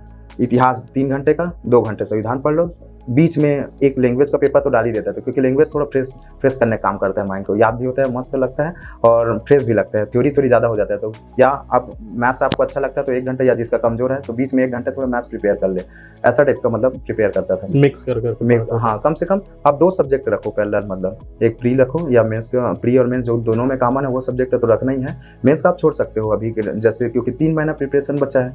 तो मैं ये बोलना चाहता हूँ खास करके जो फ्रेशर वाले हैं तो वो तो छोड़ ही सकते हैं, मेंस का भी छोड़ दो, क्योंकि उसके चक्कर में आपका पहले, क्योंकि प्री बहुत टफ हो गया अभी के युग में, तो प्री एकदम स्ट्रांग कर लो, पहले प्री को अच्छे से कर लो। और जो पुराने स्टूडेंट्स हैं उनको क्या करना चाहिए? पुराने स्टूडेंट के ऐसा है कि आप जो पहले से पढ़ चुके हो उसको पहले एकदम स्ट्रांग कर लो, ठीक है। उसके बाद फिर आप 2020 का क्वेश्चन पेपर देखो कि आ क्या रहा है, इस बार का पैटर्न में क्या चेंजेस हुआ है, उस पैटर्न के हिसाब से एक बार और तैयारी करो। फिर से सब्जेक्ट उठाओ अपना इतिहास को, कि इस बार को मैंने क्या क्या गलती किए हैं और कितना मैं छूट गया है, उसको पूरा और डिटेल में पढ़ना शुरू 2021 के देखना है ना पेपर को। जी। उस पेपर को एक बार और देखिए और उसके अकॉर्डिंग फिर आप तैयारी कीजिए।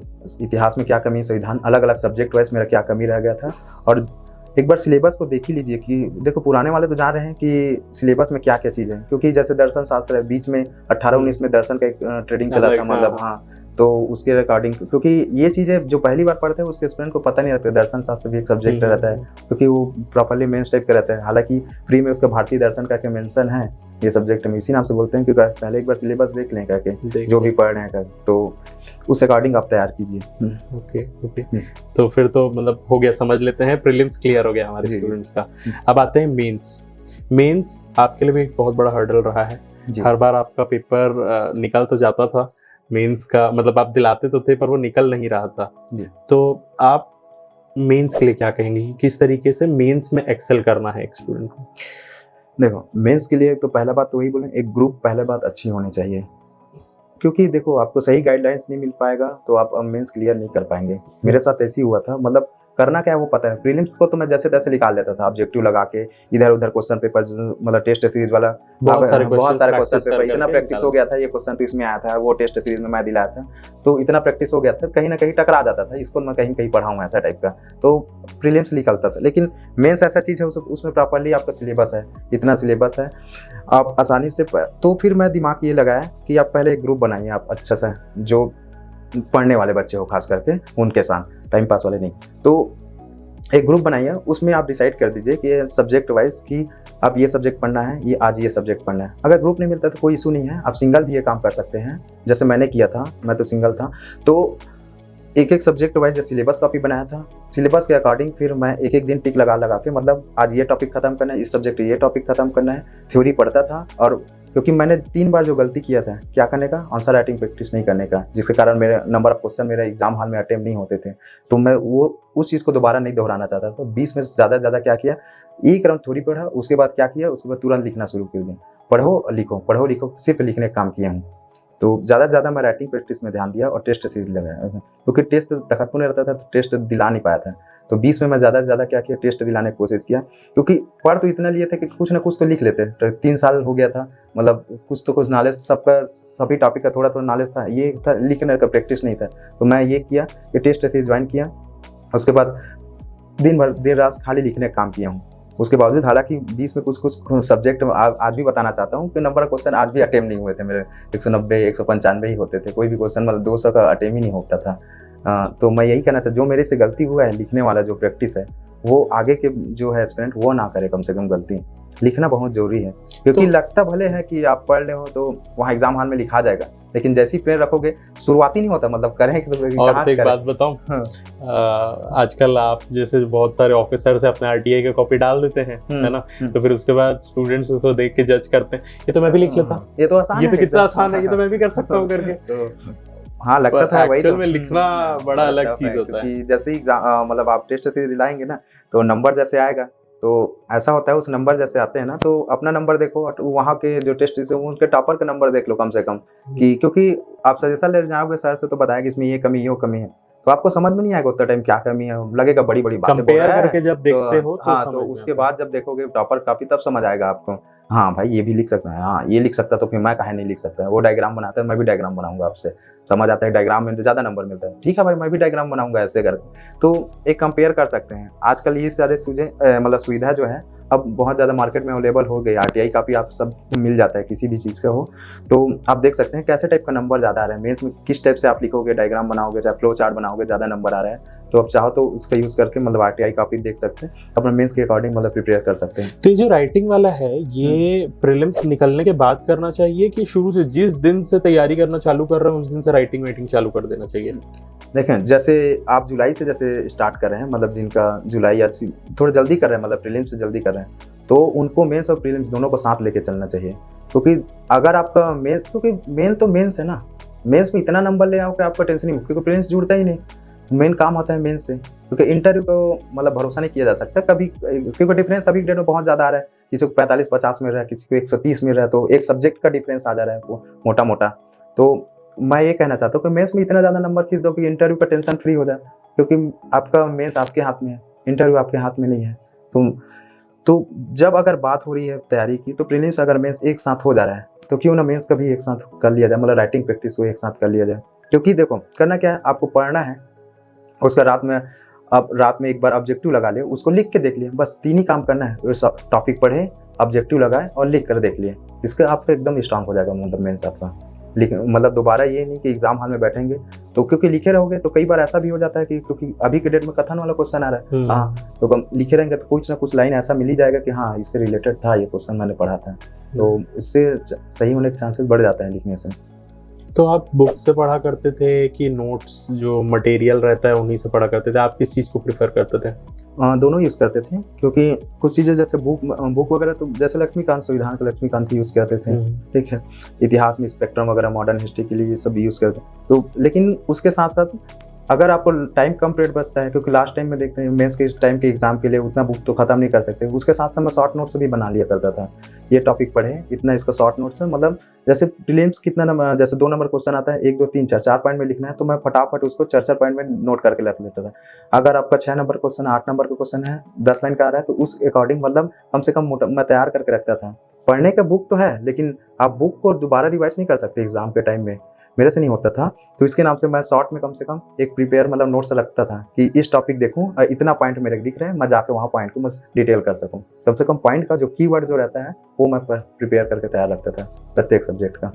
अच्छा, तो ये करना बहुत ज़रूरी भी लगता है मुझे, क्योंकि समय ऐसा बचता है ना कि मतलब 3 दिन का रहता है, हड़बड़ मतलब ना तो सुबह टाइम मिलता है ना तो शाम टाइम मिलता है। ऐसा कहा जाता है तपस्या से ज़्यादा मतलब बताते थे पुरुष चाचा जैसे रहते थे, ये तपस्या से भी ज़्यादा बढ़कर है, मतलब कह के कब सुबह होगा कब शाम, फिर दिलाना है, फिर सुबह होगा फिर दिलाना है, मतलब पेपर वो समझ में नहीं आता है। उस टाइम में यही जो शॉर्ट नोट्स आप बनाए रहोगे वही काम आता है आपको, उतना टाइम में बुक काम नहीं आता। इसके नाम से आप जो भी सब्जेक्ट पढ़ रहे हैं, थ्योरी जो पढ़ रहे हैं सब्जेक्ट, उसका शॉर्ट में बना लीजिए कीवर्ड कम से कम। मैंने ना कहीं पर सुना था जी, कि कहीं लिखा हुआ था कि एक अगर संघर्ष देखना है ना तो एक किसी एस्पिरेंट के रूम को देख लेना, तो उसने इतना संघर्ष भरा हुआ है ना कि आप समझ नहीं सकते ऐसा करके। जी बिल्कुल, बहुत सही बात है। तो सर थोड़ा सा ये बताइए कि आप शॉर्ट नोट्स कैसे बनाया करते थे? मतलब क्या क्या चीज़ें उसमें डालनी चाहिए नोट्स के बाद कि ये इंपॉर्टेंट रहे ताकि आप उसको फिर से तुरंत रिवाइज कर सको? जी बिल्कुल। जैसे मैं संविधान का लेते हैं, एक टॉपिक लेते हैं, भारत का संवैधानिक विकास जैसे है, तो पहले 73 का जैसे टॉपिक है, ठीक है, उसमें से आप कीवर्ड में कम से कम 4 लाइन मैं तैयार रखता था कि मैं कोई भी क्वेश्चन आ रहा है तो उसको कम से कम 1 2 3 4 कीवर्ड में रखता था कि ये होना चाहिए। इससे आपका 2 चीज़ क्लियर हो गया। 2 नंबर का आ रहा है तो सीधा 4 पॉइंट जो कीवर्ड लिखा उसको चारों को सीधा डिटेल कर दो। 6 नंबर में आ रहा है तो उसी को 2 लाइन और बढ़ा के डिटेल कर दो। 8 में आ रहा है तो सबको 3 लाइन करके डिटेल कर दो। तो ऐसा मैं प्रिपेयर कर दूँ। उसके साथ साथ कुछ मैं फ्लो डायग्राम से जैसे बीच में ऐसे गोला बना दो, उसका एरो लगा के 2 3 ऐसा बना दो, तो ताकि दिखे, मतलब जितना साफ हो सके, मतलब दिखना चाहिए पन्ना पलटाने, क्योंकि जरा सा भी समय 2 घंटे का जो गैप रहता है एग्जाम के बाद, उस 2 घंटे में भी आधा 1 घंटा तो ऐसे ही खाने पीने में निकल जाता है, तो बचता कितना, आधा घंटा मुश्किल से बच पाता है 1 घंटा।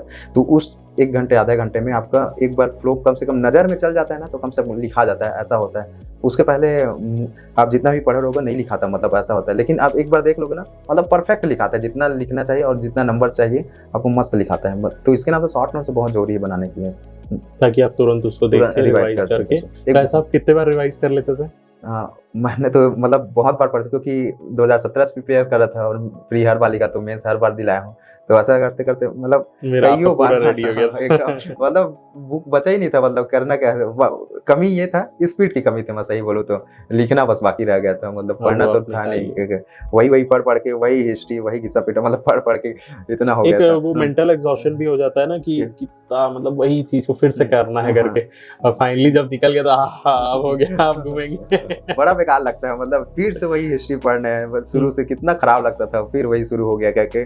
और छत्तीसगढ़ का आर्थिक सर्वेक्षण तो पता नहीं कितने बार, हर बार पढ़ रहे हैं, फिर आर्थिक सर्वेक्षण, फिर वही पढ़ना है यार, फिर वही करना है, मतलब बहुत खराब लगता था। लेकिन ये है दोस्तों के साथ मजा भी आता था, मतलब ऐसा है। हाँ वही कम से पूछना, कम तू बताइए बता ऐसा करके, है ना। जी हाँ, ये है क्योंकि आप अगर ना 2 बार 3 बार अगर आप दिला रहे हैं, मेंस अगर फेल हो जा रहे हैं, तो उस कंडीशन में आप अकेले प्रिपेयर करना मतलब बहुत टफ हो जाता है, क्योंकि आप अंदर से मोटिवेट कैसे होंगे। तो उस कंडीशन में आपका अगल बगल मतलब कुछ रहना चाहिए, ताकि आप उनसे बातचीत कर सकें, फिर पढ़ सकें, फिर बातचीत कर सकें, क्योंकि एक समय बाद ऐसा होता है, मतलब पढ़ा नहीं जाता, मतलब उसी चीज़ को क्या पढ़ा जाए, ऐसा टाइप का। तो मेरा कहने का मतलब ये है, आप कुछ मोटिवेट होने के लिए आप वीडियो भी देख सकते हैं यूट्यूब के माध्यम से, और आप मेडिटेशन वगैरह भी कर सकते हैं, वो भी बहुत ज़रूरी था, मैं कुछ करता था। ऐसे सब। तो फिर फाइनली पहली बार आप इंटरव्यू दे आए और जी। पहली बार में ही निकाल लिया आपने, जी। है ना। तो कैसा था उसके लिए, पहले तो आप ये बताइए कि कैसे तैयारी की थी आपने, कि जब आपको ये पता चल गया कि हाँ भाई अब तो करना ही है, तो इंटरव्यू के लिए फिर आपने कैसे तैयारी की। जी। अ, उस समय 7 तारीख था, नवरात्रि का पहला दिन था, उसी दिन मतलब मेंस का रिजल्ट आया था, और 21 तारीख को इंटरव्यू था। टाइम तो बचा नहीं था, 14 दिन का ही टाइम था। तो उस टाइम, और एक तो पहली बार था, तो ज़्यादा टाइम तो बचा नहीं था, क्योंकि पहले तो अपना रिजल्ट वगैरह सब प्रिपेयर करना था, बहुत सारे फॉर्म वार्म भी रहते हैं, अटेस्टेड वगैरह, ये सब चीज़ें में तो 4-5 दिन तो उसी में करने में चला गया।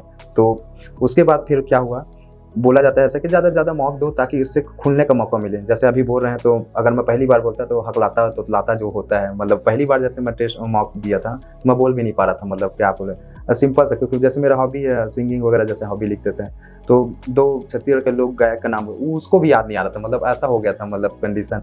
तो वो चीज़ें सबके में होती है, ऐसा नहीं है, मुझे लगता है कि जो भी डीसी बने होंगे, चाहे कोई भी पोस्ट में होंगे, स्टार्टिंग में सबके साथ होता है। लेकिन ऐसा है, आप बार बार मॉक देते जाओगे, जितना मॉक दोगे उतने ज़्यादा खुलेगा उसके पहले। लेकिन अब जैसे ही आपका रिजल्ट आता है, मेंस का क्लियर हो गए, आप अपना बायोडाटा पहले तैयार कर लीजिए। सबसे पहले तो आपके सामने बोर्ड में एग्जाम वही रहता है, तो सबसे पहले बायोडाटा है अपना प्रिपेयर कर लीजिए, क्योंकि कहीं ना कहीं आपको बायोडाटा से ही आपको क्वेश्चन, मतलब वही से स्टार्ट होता है पूछना। तो बायोडाटा सबसे पहले मैंने तैयार कर लिया था। उसके बाद फिर छत्तीसगढ़ एक बड़ा पोर्शन होता है, तो छत्तीसगढ़ के एक रीडिंग कम से कम छत्तीसगढ़ का, और एक जीएस का मोटा मोटा सब्जेक्ट, संविधान में ये टॉपिक है, पूछ सकते हैं, मतलब एक जीएस का है, और अपना जो हॉबी है उस सेक्शन को कम से कम स्ट्रॉन्ग कर लेना चाहिए। तो हालांकि कम था दिन, लेकिन फाइनली सब हो गया था। और अच्छा बात ये था, मस्त बोर्ड में भी हम बहुत अच्छे से, मतलब वहाँ माहौल भी अच्छा था, मतलब पॉजिटिव एटमॉस्फेयर, मतलब अच्छा था वो बोर्ड भी, और दोनों बातचीत भी बहुत अच्छी थी, और नंबर भी मुझे बहुत अच्छा गेन हुआ। फिर कितना मिला था आपको। 110 नंबर। अरे वाह, इतना अच्छा मार्क्स मिले आपको, मतलब ये कईयों का सपना होता है कि इतने अच्छे मार्क्स जी मिल जाए। बहुत अच्छे मार्क्स थे। तो आपको क्या लगता है कि क्यों इतने अच्छे मार्क्स मिले थे, आपको क्या क्या क्वेश्चन पूछे गए थे वहाँ पर, ये बताइए। जी। सबसे पहले तो मुझे स्टार्टिंग में ही पूछा गया था कि पहले बात तो ये पूछा कि आपके कौन से नंबर का मतलब इंटरव्यू का, तो मैं बताया कि पहला नंबर है। तो इसके पहले तो बताया, फिर 2-3 बार मतलब प्री निकलता था, मेंस नहीं निकला, तो ऐसा जनरल डिस्कस चलते गए कि आपका ऐसा क्या कर दी इस बार के जो मेंस निकल गया, ऐसा वैसा करके क्वेश्चन पूछना स्टार्ट हुआ। तो वहाँ से फिर सिंपल सा क्वेश्चन स्टार्ट किया कि छत्तीसगढ़ के जितने भी योजनाएं हैं, कुछ मुख्यतः 5 योजनाओं को बताओ जो मेन है। तो वहाँ से स्टार्ट हुआ, तो मैंने 2-4 योजना बताया, गोधन, राजीव गांधी किसान योजना, ये सब। उसके बाद फिर सेकेंड मेरा स्टार्ट हुआ मेरे सरनेम से, जैसे केवट है, कैवर्त हूँ, मतलब केवट जाति से बिलोंग करते हैं, तो वहाँ से मतलब मत्स्य पालन है, तो वहाँ से स्टार्ट हुआ कि आप मत्स्य पालन करते हैं कि नहीं करते हैं, क्यों नहीं करते, क्योंकि वो तो बढ़िया काम है, आपको सीजीपीएससी में से अच्छा, उसमें कमाई भी ज़्यादा अच्छा है, ये सब जनरल डिस्कशन। तो मैं बताया भी था, मगहती परिवार से, हम खाना पीना ये सब नहीं करते, मतलब उसका। तो आजकल कुछ नहीं लगा है, ये भी बोले कि आजकल जातिवाद में नहीं लगते, ब्राह्मण लोग भी आजकल खाना पीना ये सब जनरल डिस्कस चलते गए। उसके बाद फिर मैडम थी, एक और मैडम थी, उसने पूरे छत्तीसगढ़ से क्वेश्चन 8-10 क्वेश्चन पूछे, तो उसको सबका अच्छे से मैंने आंसर दिया, वन लाइनर फैक्ट था। उसके बाद जो सर थे, उन्होंने मुझे इंजीनियरिंग बैकग्राउंड, क्योंकि मैकेनिकल इंजीनियर थे, मैं था, इसके नाम से 2-3 क्वेश्चन पूछे, क्योंकि मैंने एमए हिस्ट्री डाल दिया था एक और, तो उनका नज़र उसमें पड़ा कि मतलब क्योंकि इंजीनियरिंग के बाद एमए करना बड़ा अजीब है, मतलब यू टर्न कैसे ले लिया आपका कि इंजीनियरिंग करने के बाद। तो उसको मैं 2-3 आंसर दिए, तो मुझे ज़्यादा क्वेश्चन जो है वो हिस्ट्री से हुआ, मेरे लिए अच्छा भी था। और मैं कहने का मतलब वो आपका स्ट्रॉन्ग पॉइंट था, क्योंकि इंजीनियरिंग करने के बाद सब भूल जाते हैं, मतलब 16 अभी कंटेंट में मतलब 16 पास आउट हुए, 20 में इंजीनियरिंग को भूल गए। जिसके लिए हिस्ट्री से पूछे तो वो मेरे लिए पॉजिटिव भी था। और कुछ क्वेश्चन जैसे आपको अगर हम डिप्टी कलेक्टर बना दिया जाता है तो आपके जिले में क्या समस्याएं हैं जिसको आप पूरा करना चाहोगे और कैसे पूरा करेंगे, ऐसे कुछ क्वेश्चन थे जो मुझे लगा कि मैं अच्छे उसका आंसर दिया। उसके बाद फिर जिला संबंधित क्वेश्चन थे, बिलासपुर जिला के अंतर्गत कुछ रेलवे लाइन से क्वेश्चन थे, नया रेलवे लाइन। और लास्ट में फिर मेरा जो बुटीक वर्क जो मैंने अपने हॉबी लिखे थे, 2 हॉबी लिखे थे, बुटीक वर्क, सिंगिंग। तो जनरली क्वेश्चन बुटीक वर्सेस है, क्योंकि वो थोड़ा हट के था, यूनिक टाइप का, तो ये क्या चीज़ है ऐसे करके। अरे वहाँ क्या क्वेश्चन है फिर उससे? वहाँ तो फिर वहाँ से स्टार्ट हुआ, तो ये बुटीक वर्क क्या होता है, फिर बताया कढ़ाई और सिलाई ये दोनों चीज़ होते हैं करके। तो फिर वहाँ से उठे कि सिलाई क्या चीज़ होता है, फिर क्या क्या सिलते हो। तो फिर मैंने पूरा डिटेल बताया कि ऐसा ऐसा सिलाई होता है, मैं क्या सिलता हूँ। और उसने फिर एकदम डिटेल भी पूछना शुरू कर दिया, कब क्या काम करते थे, कब से स्टार्ट किए थे काम, कितना रुपये मिलता था।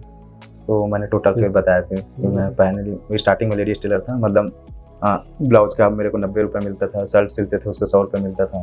तो ऐसे खुश हो गए ना वो लोग एकदम, मतलब हाँ। लगने लगा होगा कि कितना अच्छा हो गया आपने। तो मतलब ये इस मीडियम से हम लोग कई लोगों को ये कह सकते हैं कि एक भ्रांति फैली हुई है CGPSC में कि यहाँ पे पैसे से काम चलता है, पैसे से ही रिजल्ट होते हैं, यहाँ पे जितने लोग भी हैं उनका पैसे दे के ही होता है। तो उनके लिए पहली बात आप परफेक्ट एग्जाम्पल हैं कि ऐसा नहीं है। और ये आप कैमरे में उधर बता दीजिए कि ऐसा कुछ नहीं होता है, आपने कोई पैसे नहीं दिए हैं। और आपने भी ये सुना होगा कहीं ना कहीं ऐसा कुछ आया होगा, और आप खुद आज इस चीज़ को निकाल रहे हैं, तो क्यों ऐसा है और उसको आप कैसे खारिज करते हैं वो बताइए। बिल्कुल बिल्कुल, क्योंकि मैं भी ऐसे सुनता था, क्योंकि अगल बगल पड़ोस वाले मतलब ऐसे ही सुना दिए रहते हैं कि आप कुछ नहीं होता है, तैयारी वारी करने से कुछ नहीं मिलेगा, मतलब जबरदस्ती उसमें टाइम खपा रहे हैं, ऐसा टाइप का। पैसा के सब जमाना है, मतलब सीधा बात करें, जिसके पास पैसा है उसके साथ सब कुछ है, ऐसा बोलते हैं। पैसा है तो नौकरी है, पैसा है तो सब कुछ है, पैसा है तो मान है, सम्मान है, ये सब सुनने को मतलब बचपन से ही ऐसे सुनते आते हैं। तो पैसा रहेगा तो नौकरी पा जाओगे, उसके बिना अगर ईमानदारी की कोई दुनिया नहीं है, ऐसा टाइप का। लेकिन मैं ये कहना चाहता हूँ कि ये जो चीज़ें हैं ना वो सब व्यर्थ हैं, मतलब सभी चीज़ें एकदम फेयर हैं। और मुझे आज जो मिला है मैं सही कहना चाहता हूँ कि उसमें 1 रुपया नहीं, जो चीज़ है हम मेहनत से पाए हैं, मतलब। तो कभी भी ये मत मानिए कि अगल बगल पड़ोस वाले कहीं भी या जो भी हल्ला हो रहा है कि पैसे से होता है कहते, तो वो ऐसा कुछ नहीं है, पैसे से कुछ नहीं है। मेहनत से बड़ा कोई चीज़ नहीं है, मैं कहना चाहूँगा। मेहनत ही सब कुछ है। अगर आप मेहनत करते हैं, कल के डेट में आप पोस्ट में रहेंगे। अगर आप बोलोगे कि मैं सिनेमा भी चले जाता हूँ, तो मूवी भी देख लेता हूँ, क्रिकेट भी खेल लेता हूँ, पढ़ भी लेता हूँ बोलोगे, तो इससे नहीं चलेगी। कुछ चीज़ें को आपको त्यागना पड़ेगा अगर आपको कुछ पाना है तो। फिर थोड़ा सा ये बताइए तो कि पहले आपको कैसी कैसी नसीहतें मिलती थी, क्या क्या आपको मतलब नेगेटिव सुनने के लिए मिलता था अपने बारे में भी, CGPSC के बारे में, और जब रिजल्ट आया तो आपके लिए कैसे लोग एकदम पॉजिटिव हो गए, कैसे आपको ट्रीट किया करते थे, वो बताइए। जी, क्योंकि जब मैं तखतपुर रहता था, कुछ तो याद होगा ना, एक बढ़िया से कोई कुछ आपको ऐसा बोला होगा, आपको एकदम लगा होगा अरे यार ये क्या हो गया, फिर वो पूरा चीजें बदल गई, फिर वही आपको आप बोलते थे मुझे तो पता था कि आप कर ही लोगे, मुझे शुरू से ही दिखता था, ऐसा कुछ बताइए। बिल्कुल बिल्कुल, ये चीज़ें तो बहुत लोगों के मतलब देखने के लिए तखतपुर में तो खास करके ऐसी कि यार, क्योंकि एकदम मजाक टाइप हो गया था। सही बोले तो पहले बोलते थे 17 में कहाँ जा रहे हैं, CGPSC कोचिंग करने जा रहे हैं। अरे क्या कर रहे हैं, CGPSC कोचिंग कर, 19 क्या कर रहे हैं, बस एकदम मजाक टाइप हो गया। क्या CGPSC यार, मतलब कुछ नहीं होने वाला, ऐसा टाइप का, मतलब एकदम मजाक टाइप के लेते हो। एक समय बात ऐसा आ गया था कि बोलना बंद कर दिया था, मैं सही बताऊं तो। क्या करें, कुछ नहीं कर रहा हूँ भाई, ऐसा ये बोलना पड़ जाता था, मतलब। तो बाद में वही लोग ऐसा हो गए कि बाद में मुझे तो पता था ये लड़का आज नहीं तो कल के डेट में कुछ तो बनेगा करके। तो ऐसा मतलब जिस दिन रिजल्ट आया उस दिन मतलब घर में तांता लगा हुआ था, मतलब लोगों के लाइन। मैं खुद घर में नहीं था उस दिन, मैं बिलासपुर में था। तो उसके बाद जब मैं आया तो कई दिन तो मतलब कॉल भी अटेंड नहीं कर पा रहा था, और उसमें CM माननीय भूपेश वगैरह ट्वीट भी किए थे तो ऐसा होता है कि मतलब आप जब कुछ नहीं बने रहोगे ना तो पूछने वाला मतलब नहीं रहता। तो दुनिया की यही बोलते हैं कि आप कुछ पहले बन के आओ तो आप दुनिया मानेगी कि हाँ आप कुछ है। तो आपके अंदर पहले कितना भी ज्ञान है, मतलब कोई कुछाड़ी नहीं रहेगा उसको। तो मैं यही कहना चाहूँ कि अभी जो बच्चे मतलब प्रिपेयर कर रहे हैं ना, पूरा ध्यान फोकस में रहे, मतलब पढ़ाई में रहे। मतलब कोई मतलब नहीं है, मतलब जिसका शादी हो रहा है पड़ोस में नहीं भी जाओगे तो भी उसका शादी या छुट्टी कुछ भी हो वो नहीं रुक जाएगा आपके जाने और नहीं जाने से। तो मैं बोलना चाहूँ जब तक पोस्ट पाओगे उसके बाद जाओ ना भाई, नहीं पूछने वाले भी आपको पूछेंगे, हम्म। आप सोचना पड़ जाएगा किसके यहाँ जाना है किसके यहाँ नहीं जाना है। बताइए मतलब ना, क्या ऐसा कुछ हुआ था ऐसा? शादी वादी में जाते हो तो आजकल क्या होता है? मतलब अलग टाइप का ही रहता है। मतलब आपको मतलब पहले जैसे जाते थे तो खुद आराम से, मतलब जैसे बफे सिस्टम है तो प्लेट वगैरह उठा के आप जाते हैं। अब जाते हैं तो स्टार्टिंग में ही मतलब कर जाते हैं, अरे सर सर सर आइए, मतलब ऐसा हो जाता है। हम खिलाते हैं, हाँ बोलेंगे तो हम खिलाते हैं। मतलब बड़ा अजीब हो जाता है। अलग टाइप जैसे का ट्रीटमेंट होता मैं है। अभी जस्ट मल्हार भी गया था, उसमें पहले तो वहाँ गया तो समझ आया, मतलब इतना भव्य स्वागत मतलब वहाँ हुआ। मतलब पहले अगर वही जाते तो पता ही नहीं रहता कौन आ रहा है क्या है। अभी डेट में ऐसा हो गया है, मतलब कहीं भी जा रहे हैं कम से कम ही है, मान सम्मान जैसे बढ़ गया। पिताजी को जैसे रहते थे तखतपुर में, आज जैसे लिखते हैं तो पहले से ही मतलब जयराम वगैरह जो नॉर्मली करते हैं वो सब पहले से शुरू हो गया। वरना तो चलते रहते, कोई पुछाड़ी नहीं था। अब जैसे ही उतरोगे आप, चाहे बस से उतरो चाहे जिससे भी, कम से कम एक बार जयराम साहब ऐसा मतलब सुनने को मिलते हैं। तो बड़ा अच्छा लगता है कम से कम अपने तखतपुर में कुछ तो मतलब आप पढ़ाई के दौरान मतलब पढ़ाई से आप अपना मान सम्मान बढ़ा सकते हैं। तो सबसे बढ़िया माध्यम यही होता है, मैं कहना चाहूँगा कि कोई भी आर्थिक कंडीशन क्यों कुछ ना रहे, आपको पढ़ाई अगर आप कर रहे हो तो आप सबसे ऊपर हो जाओगे। इससे ऊपर, शिक्षा से ऊपर कुछ चीज़ नहीं है। अब एक बहुत ही इम्पोर्टेंट टॉपिक पे बात करने वाले हैं। आप जिस प्रोफाइल पे वर्क कर रहे हैं, असिस्टेंट कमिश्नर जी स्टेट जीएसटी, कई लोग सोचते हैं कि ये क्या पोस्ट है, क्या करना पड़ेगा, किस किस जॉब रोल पे आप रहते हो, क्या क्या चीजें देखते हो। तो इसके बारे में थोड़ा सा डिटेल में बताइए कि अगर इस पोस्ट को भर रहे हैं तो इसके क्या पॉजिटिव्स हैं, क्या नेगेटिव्स हैं, और आप क्या क्या काम करते हैं। जी देखिए, ये जो पोस्ट है, पहली बात तो ये स्टेट जीएसटी है। इसमें दो पोस्ट है एक्चुअली में होता है, एक सेंट्रल जीएसटी होता है, एक स्टेट जीएसटी होता है। असिस्टेंट कमिश्नर जो पोस्ट होता है वो एक सर्कल प्रभारी होता है। मतलब जो सबसे ऊपर होता है सर्कल होता है, सर्कल के जस्ट ऊपर होता है आपका डिवीजन होगा, डिवीजन में आपका ज्वाइंट कमिश्नर रहेगा, उसके ऊपर फिर आपका कमिश्नर बैठते हैं। तो देखो इसका हायरार्की ऐसे तय होता है, असिस्टेंट कमिश्नर के ऊपर डिप्टी कमिश्नर, डिप्टी के ऊपर ज्वाइंट कमिश्नर, उसके बाद एडिशनल कमिश्नर, उसके बाद देन फिर कमिश्नर। ये इसका हायरार्की होता है। हम लोग का पोस्ट ऐसा होता है, एक तो पहली बात तो सेल्स टैक्स के में कई लोग भ्रम हो जाता है इनकम टैक्स करके, तो मैं बताना चाहूँगा दोनों अलग अलग चीज़ है। सेल्स टैक्स हम लोग का जीएसटी और इनकम टैक्स अलग अलग है। हालांकि कुछ चीज़ें ऐसा है जैसे छापा मारने का काम जो हाईलाइट रहता है कि जो टैक्स वाले छापा मारते हैं, तो हाँ हम लोग का मेनली काम ये रहता है कि व्यापारी जो रहते हैं उनसे जीएसटी जो बिल रहता है वो आपका इशू कराना। मतलब जिसका टर्नओवर, दो कंडीशन है, एक गुड्स के केस में और एक सर्विस के केस में। गुड्स के केस में ऐसा है जिसका 40 लाख रुपए का टर्नओवर होता है साल में तो उसको जीएसटी नंबर लेना अनिवार्य होता है। सर्विस के केस में जिसका 20 लाख रुपए टर्नओवर होता है उसको जीएसटी नंबर अनिवार्य होता है। उसके बाद जो व्यापारी जीएसटी नंबर लिया है उनको पक्का बिल देना अनिवार्य रहता है। अगर कोई भी व्यक्ति या ग्राहक उनके दुकान से 200 रुपये कोई भी सामान लेता है तो उसको पक्का बिल देना इशू होता है, मतलब जरूरी रहेगा। अगर वो नहीं लेता है तो उसके खिलाफ फिर हम कार्रवाई करते हैं, उसके खिलाफ 20,000 रुपये पेनाल्टी लगाते हैं। 10,000 लेना भी कि देना? बिल, मतलब जो जीएसटी नंबर लिया रहता है व्यापारी उसको देना जरूरी है बिल, क्योंकि उसके बिना मतलब अगर बिल नहीं देता समझ जाए वो कच्चा माल कहला जाता है। क्योंकि और लोगों को भी हड़बड़ी रहता है, 500 रुपये दे दिए, जैसे 300 सामान हुआ पटाख 300 रखे, 200 रुपये वापस कर देते हैं उससे, क्योंकि हम लोग को घाटा होता है। मतलब बिल नहीं बना मतलब समझ जाइए पूरा कच्चा माल है। तो पहला काम तो यही कार्रवाई करते हैं कि हम लोग जो पहला ना काम रहता है जीएसटी नंबर ले आना, क्योंकि जितना भी आपका व्यापारी है तो 40 लाख से ऊपर टर्नओवर होता है तो पहले जीएसटी नंबर सभी को लिया जाता है। क्योंकि सबसे ज़्यादा अगर आय होता है राज्य सरकार को तो सबसे ज़्यादा होता है जीएसटी से। अभी डेट में 2022 में 16,000 करोड़ रुपए आय जो हुआ है वो सिर्फ जीएसटी से हुआ है। और मैं ये बताना चाहूँगा कि इनकम टैक्स तो भले ही आपको कम व्यक्ति देते हैं, लेकिन जीएसटी ऐसा चीज़ है जो बच्चा पैदा होते हैं साथ जीएसटी भरता है, क्योंकि उसका पेम्पर्स हर चीज़ में जीएसटी लगा हुआ है। तो ये इनडायरेक्ट टैक्स होने के कारण प्रत्येक व्यक्ति जीएसटी भरता है। तो पहला काम यही रहता है कि जो भी व्यापारी है उसको जीएसटी नंबर हम प्रोवाइड करते हैं जिसका 40 लाख या 20 लाख के ऊपर टर्नओवर है। दूसरा बात, उन लोग क्या करते हैं अपना मंथली रिटर्न डालते हैं कि जितना आप सेल किए रहते हैं 3 महीने में, या 2 टाइप से होता है, एक 3 महीने मंथली वाला और एक 3 महीने वाला। तो जितना सेल किए रहते हैं उसका रिटर्न डालते हैं, जीएसटी पटाते हैं, मत कहने का मतलब।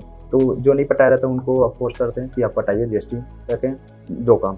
तीसरा काम हम लोग ये देखते हैं कि कई दुकान से क्या होता है, सर्कुलर ट्रेडिंग होता है। इसके तहत एक दूसरे दुकान को बेचा, उसका आईटीसी दूसरे को मिलता है। आईटीसी मतलब इनपुट टैक्स क्रेडिट मिलता है दूसरा। अब मैं जैसे एक दुकानदार हूँ, मैं आपको सामान बेचता हूँ, तो जितना टैक्स लगा है वो टैक्स मुझे वापस मिल जाता है। तो इसके लिए हमसे सर्कुलर ट्रेडिंग होता है, उसको हम पकड़ने का काम करते हैं। सर्कुलर ट्रेडिंग थोड़ी हो रहा है करके, या टैक्स लीकेज जो होता है उसको हम लोग पकड़ने का काम करते हैं। इसके नाम से हमारा जो है इसमें एक्ट के तहत हम लोग कार्य करते हैं। एक्चुअली में जीएसटी का एक्ट होता है, इसके तहत हम लोग सर्च एंड सीजर का कार्य करते हैं कि अगर कोई दुकान में ज़्यादा से ज़्यादा टैक्स लीकेज हो रहा है तो इसके तहत हम पुलिस फोर्स की सहायता भी ले सकते हैं 72 एक्ट के तहत, कि अगर कोई दुकान में जैसे छापा मारने वाला जैसा काम है तो ये छापा मारने जाते हैं, पुलिस फोर्स का सहायता ले सकते हैं और उसकी दुकान में अब हम कमिश्नर के ऑर्डर से हम कार्रवाई भी कर सकते हैं कि आपकी दुकान में इतना है और उसको पूरे चेक कर सकते हैं, मतलब कि आपके कंप्यूटर बिलिंग वगैरह तो पिछले 5 साल का ब्यौरा भी चेक कर सकते हैं।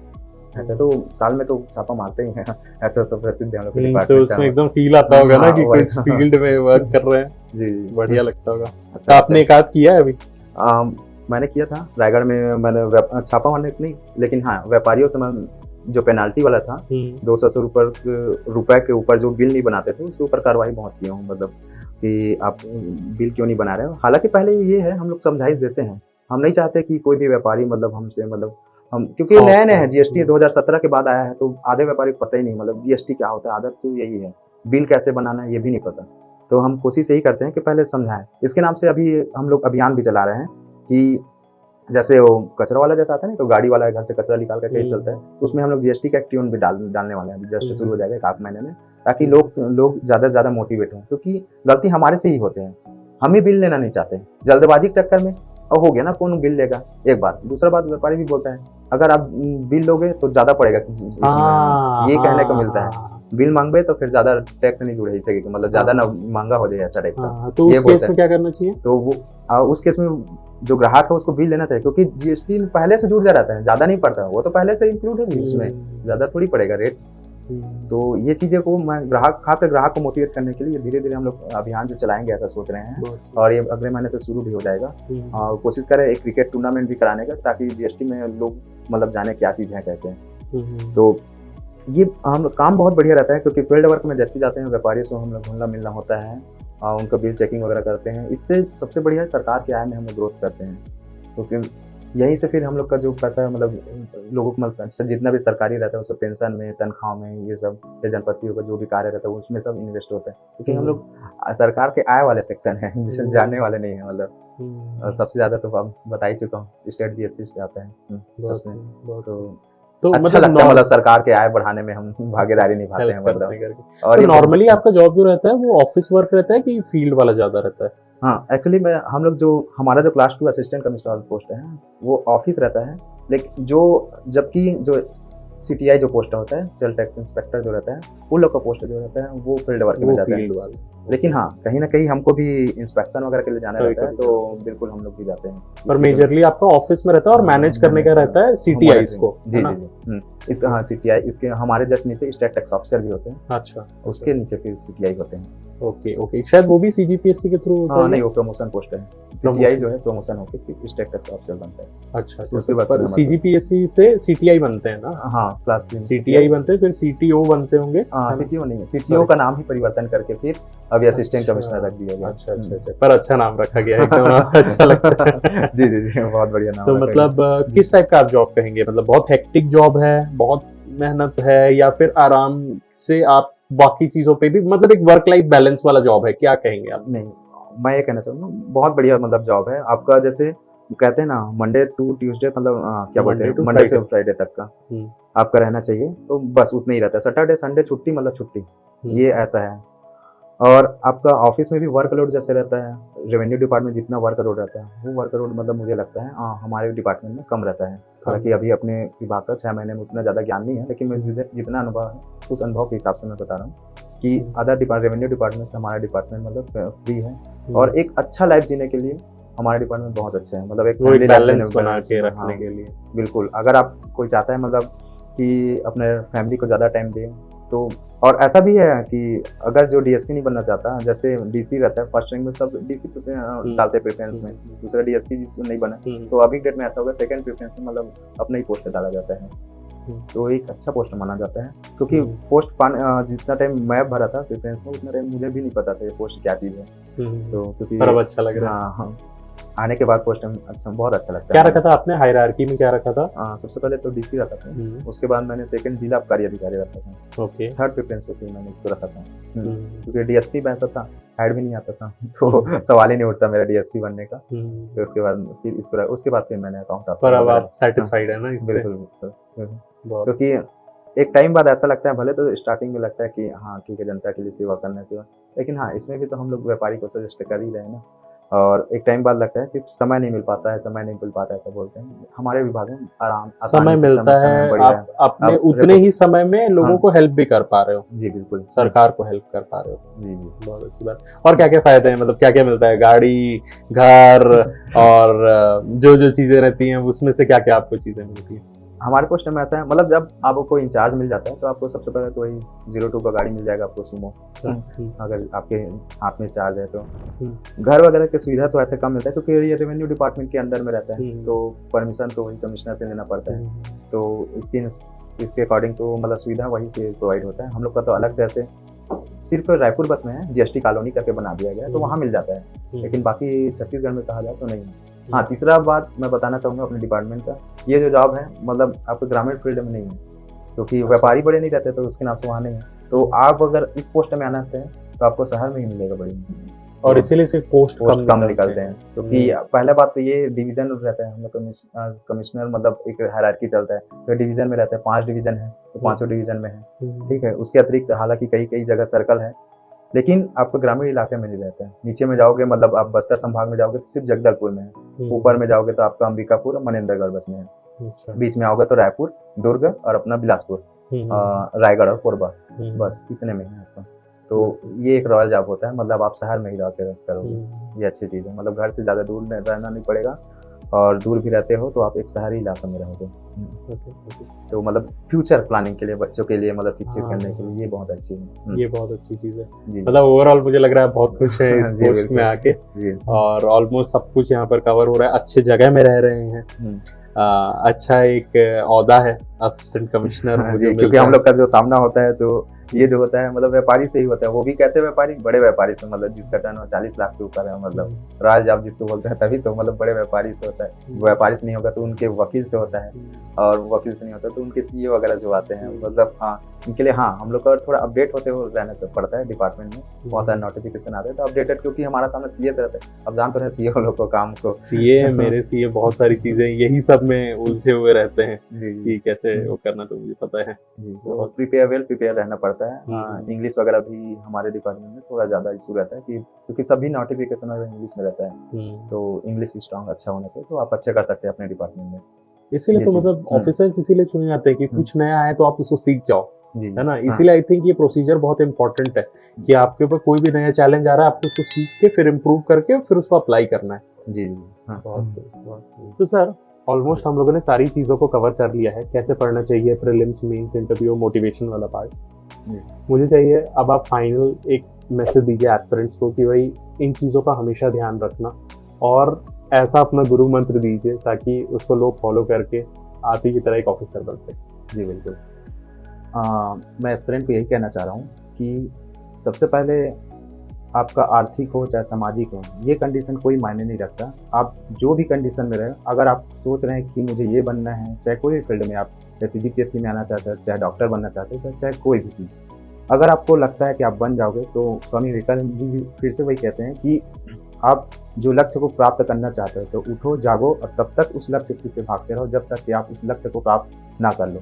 तो आप जो अगर सीजीपीएससी की तैयारी करना चाहते हैं तो मैंने जैसे बताया कि एक प्रॉपर्ली सिलेबस देख लीजिए, आप प्रीवियस ईयर क्वेश्चन पेपर देख लीजिए, और आज से अगर मेरा वीडियो देख रहे हैं तो कल से ही शुरू कर दीजिए। आप कोई भी टाइम वेस्ट मत कीजिए। आप भूल जाइए कि आपका कल के डेट में शादी हो जाए, किसी का पार्टी हो रहा है, उसमें जाना है। कम से कम जब तक कि आप एक पोस्ट नहीं पा जाते तब तक आप सब कुछ को त्याग दीजिए।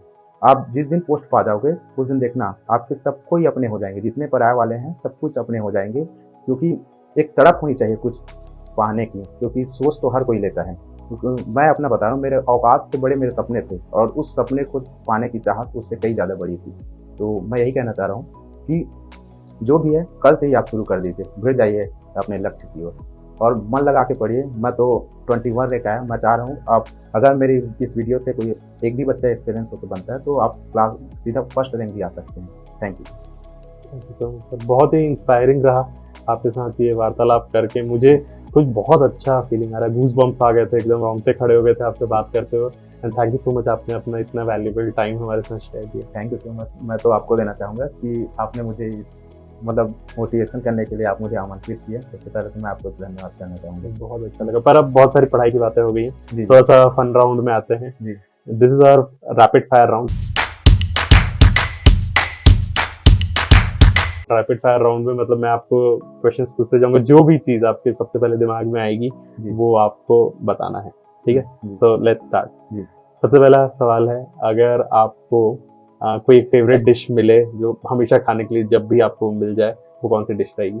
मैं तो पिज़्ज़ा आजकल अच्छा लगने लगा है। पहले कभी एक तो पहले तो कभी मिला नहीं, लेकिन आजकल मिलता है तो मज़ा आता है खाने में। अच्छा, ओके। अगर आपको मौका मिले कि किसी फेमस पर्सनालिटी से मिलने का, तो आप किससे मिलना चाहेंगे और क्या बातें करेंगे? जी, मैं महेंद्र सिंह धोनी मेरे को अच्छा लगता है। मैं मूवी देखा हूँ तो बहुत ज़्यादा एक्सपीरियंस और इसका स्ट्रगल लाइफ देखा हूँ, तो उनसे मिलने में बहुत मज़ा आएगा मुझे।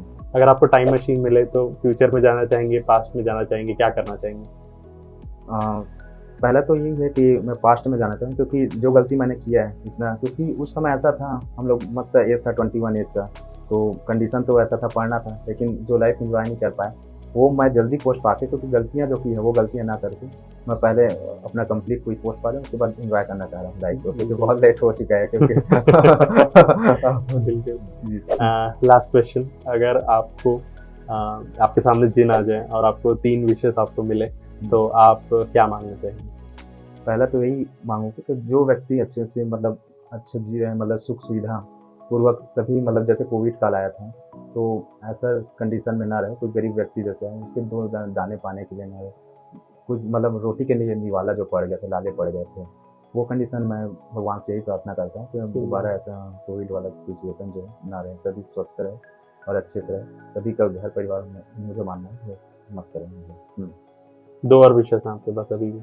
जी, जो व्यक्ति मेरा मानना है अच्छे कार्य कर रहे हैं उसके साथ बहुत अच्छा हो। और तीसरा बात मैं ये कहना चाह रहा हूँ कि अभी के खास करके एस्पिरेंट लोग, कि जैसे अभी कंडीशन है CGPSC का रिजल्ट रुका हुआ है जैसे, तो कई मेरे फ़ोन भी किए थे, कॉल भी कि क्या करें, इतने 3 बार दिए हैं, मतलब 3 स्टेज पार किए हैं, प्रीलिम्स दिए, मेंस दिए, इंटर और लास्ट में फिर रिजल्ट में, क्योंकि मेरे जैसे कई गरीब बच्चे और भी रहते हैं, उनके लिए एक-एक दिन बड़ी मुश्किल हो जाता है। कल के डेट में अगर मेरा भी जैसे रिजल्ट क्लियर नहीं होता तो अभी रिजल्ट का पता नहीं है, मतलब कितना महीने लग सकता है।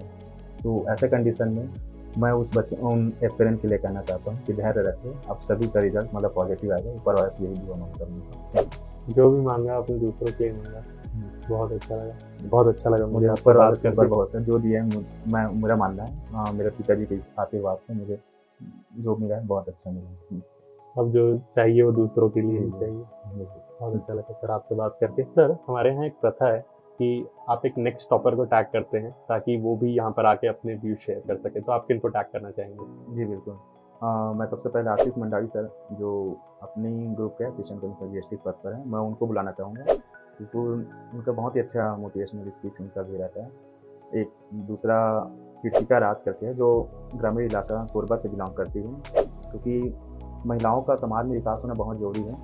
तो मैं ये चाहता हूँ कि जितने भी एस्पिरेंट हैं, खास करके जो गर्ल्स हैं, वो देखें कि एक छोटे से ग्रामीण इलाका से निकल कर कैसे वो अपने पोस्ट पर पाते हैं और अब एक अच्छे से अधिकारी बन जा रही है। तो मैं तीसरा चीज़ नीरज कौशिक, जो मेरा कलीग भी है और कथकपुर से, मैं उनको बुलाना चाहता हूँ। Thank you. Sir and ma'am, आप लोगों को यहाँ पर इनवाइट किया जाता है ताकि आप भी आके अपने व्यूज़ यहाँ पर शेयर कर सके। बहुत ज़्यादा रिक्वेस्ट आ रहा है, तो अपना वैल्यूबल टाइम थोड़ा सा स्पेयर करिए और ज़रूर आके यहाँ पर स्टूडेंट्स को मोटिवेट करिए। आज का सेशन मुझे पर्सनली सर बहुत अच्छा लगा है। थैंक यू सो मच अपना टाइम देने के लिए। Thank you sir. ऐसे ही वीडियोस हम लोग और लाते रहेंगे आप लोगों के लिए। ये वीडियो अगर पसंद आए तो लाइक करिएगा, अपने दोस्तों के साथ शेयर करिएगा, ताकि बाकी लोगों तक भी ये नॉलेज और एक्सपीरियंस शेयर हो सके। अभी के लिए bye bye, thank you, have a nice day. Thank you sir. Thank you.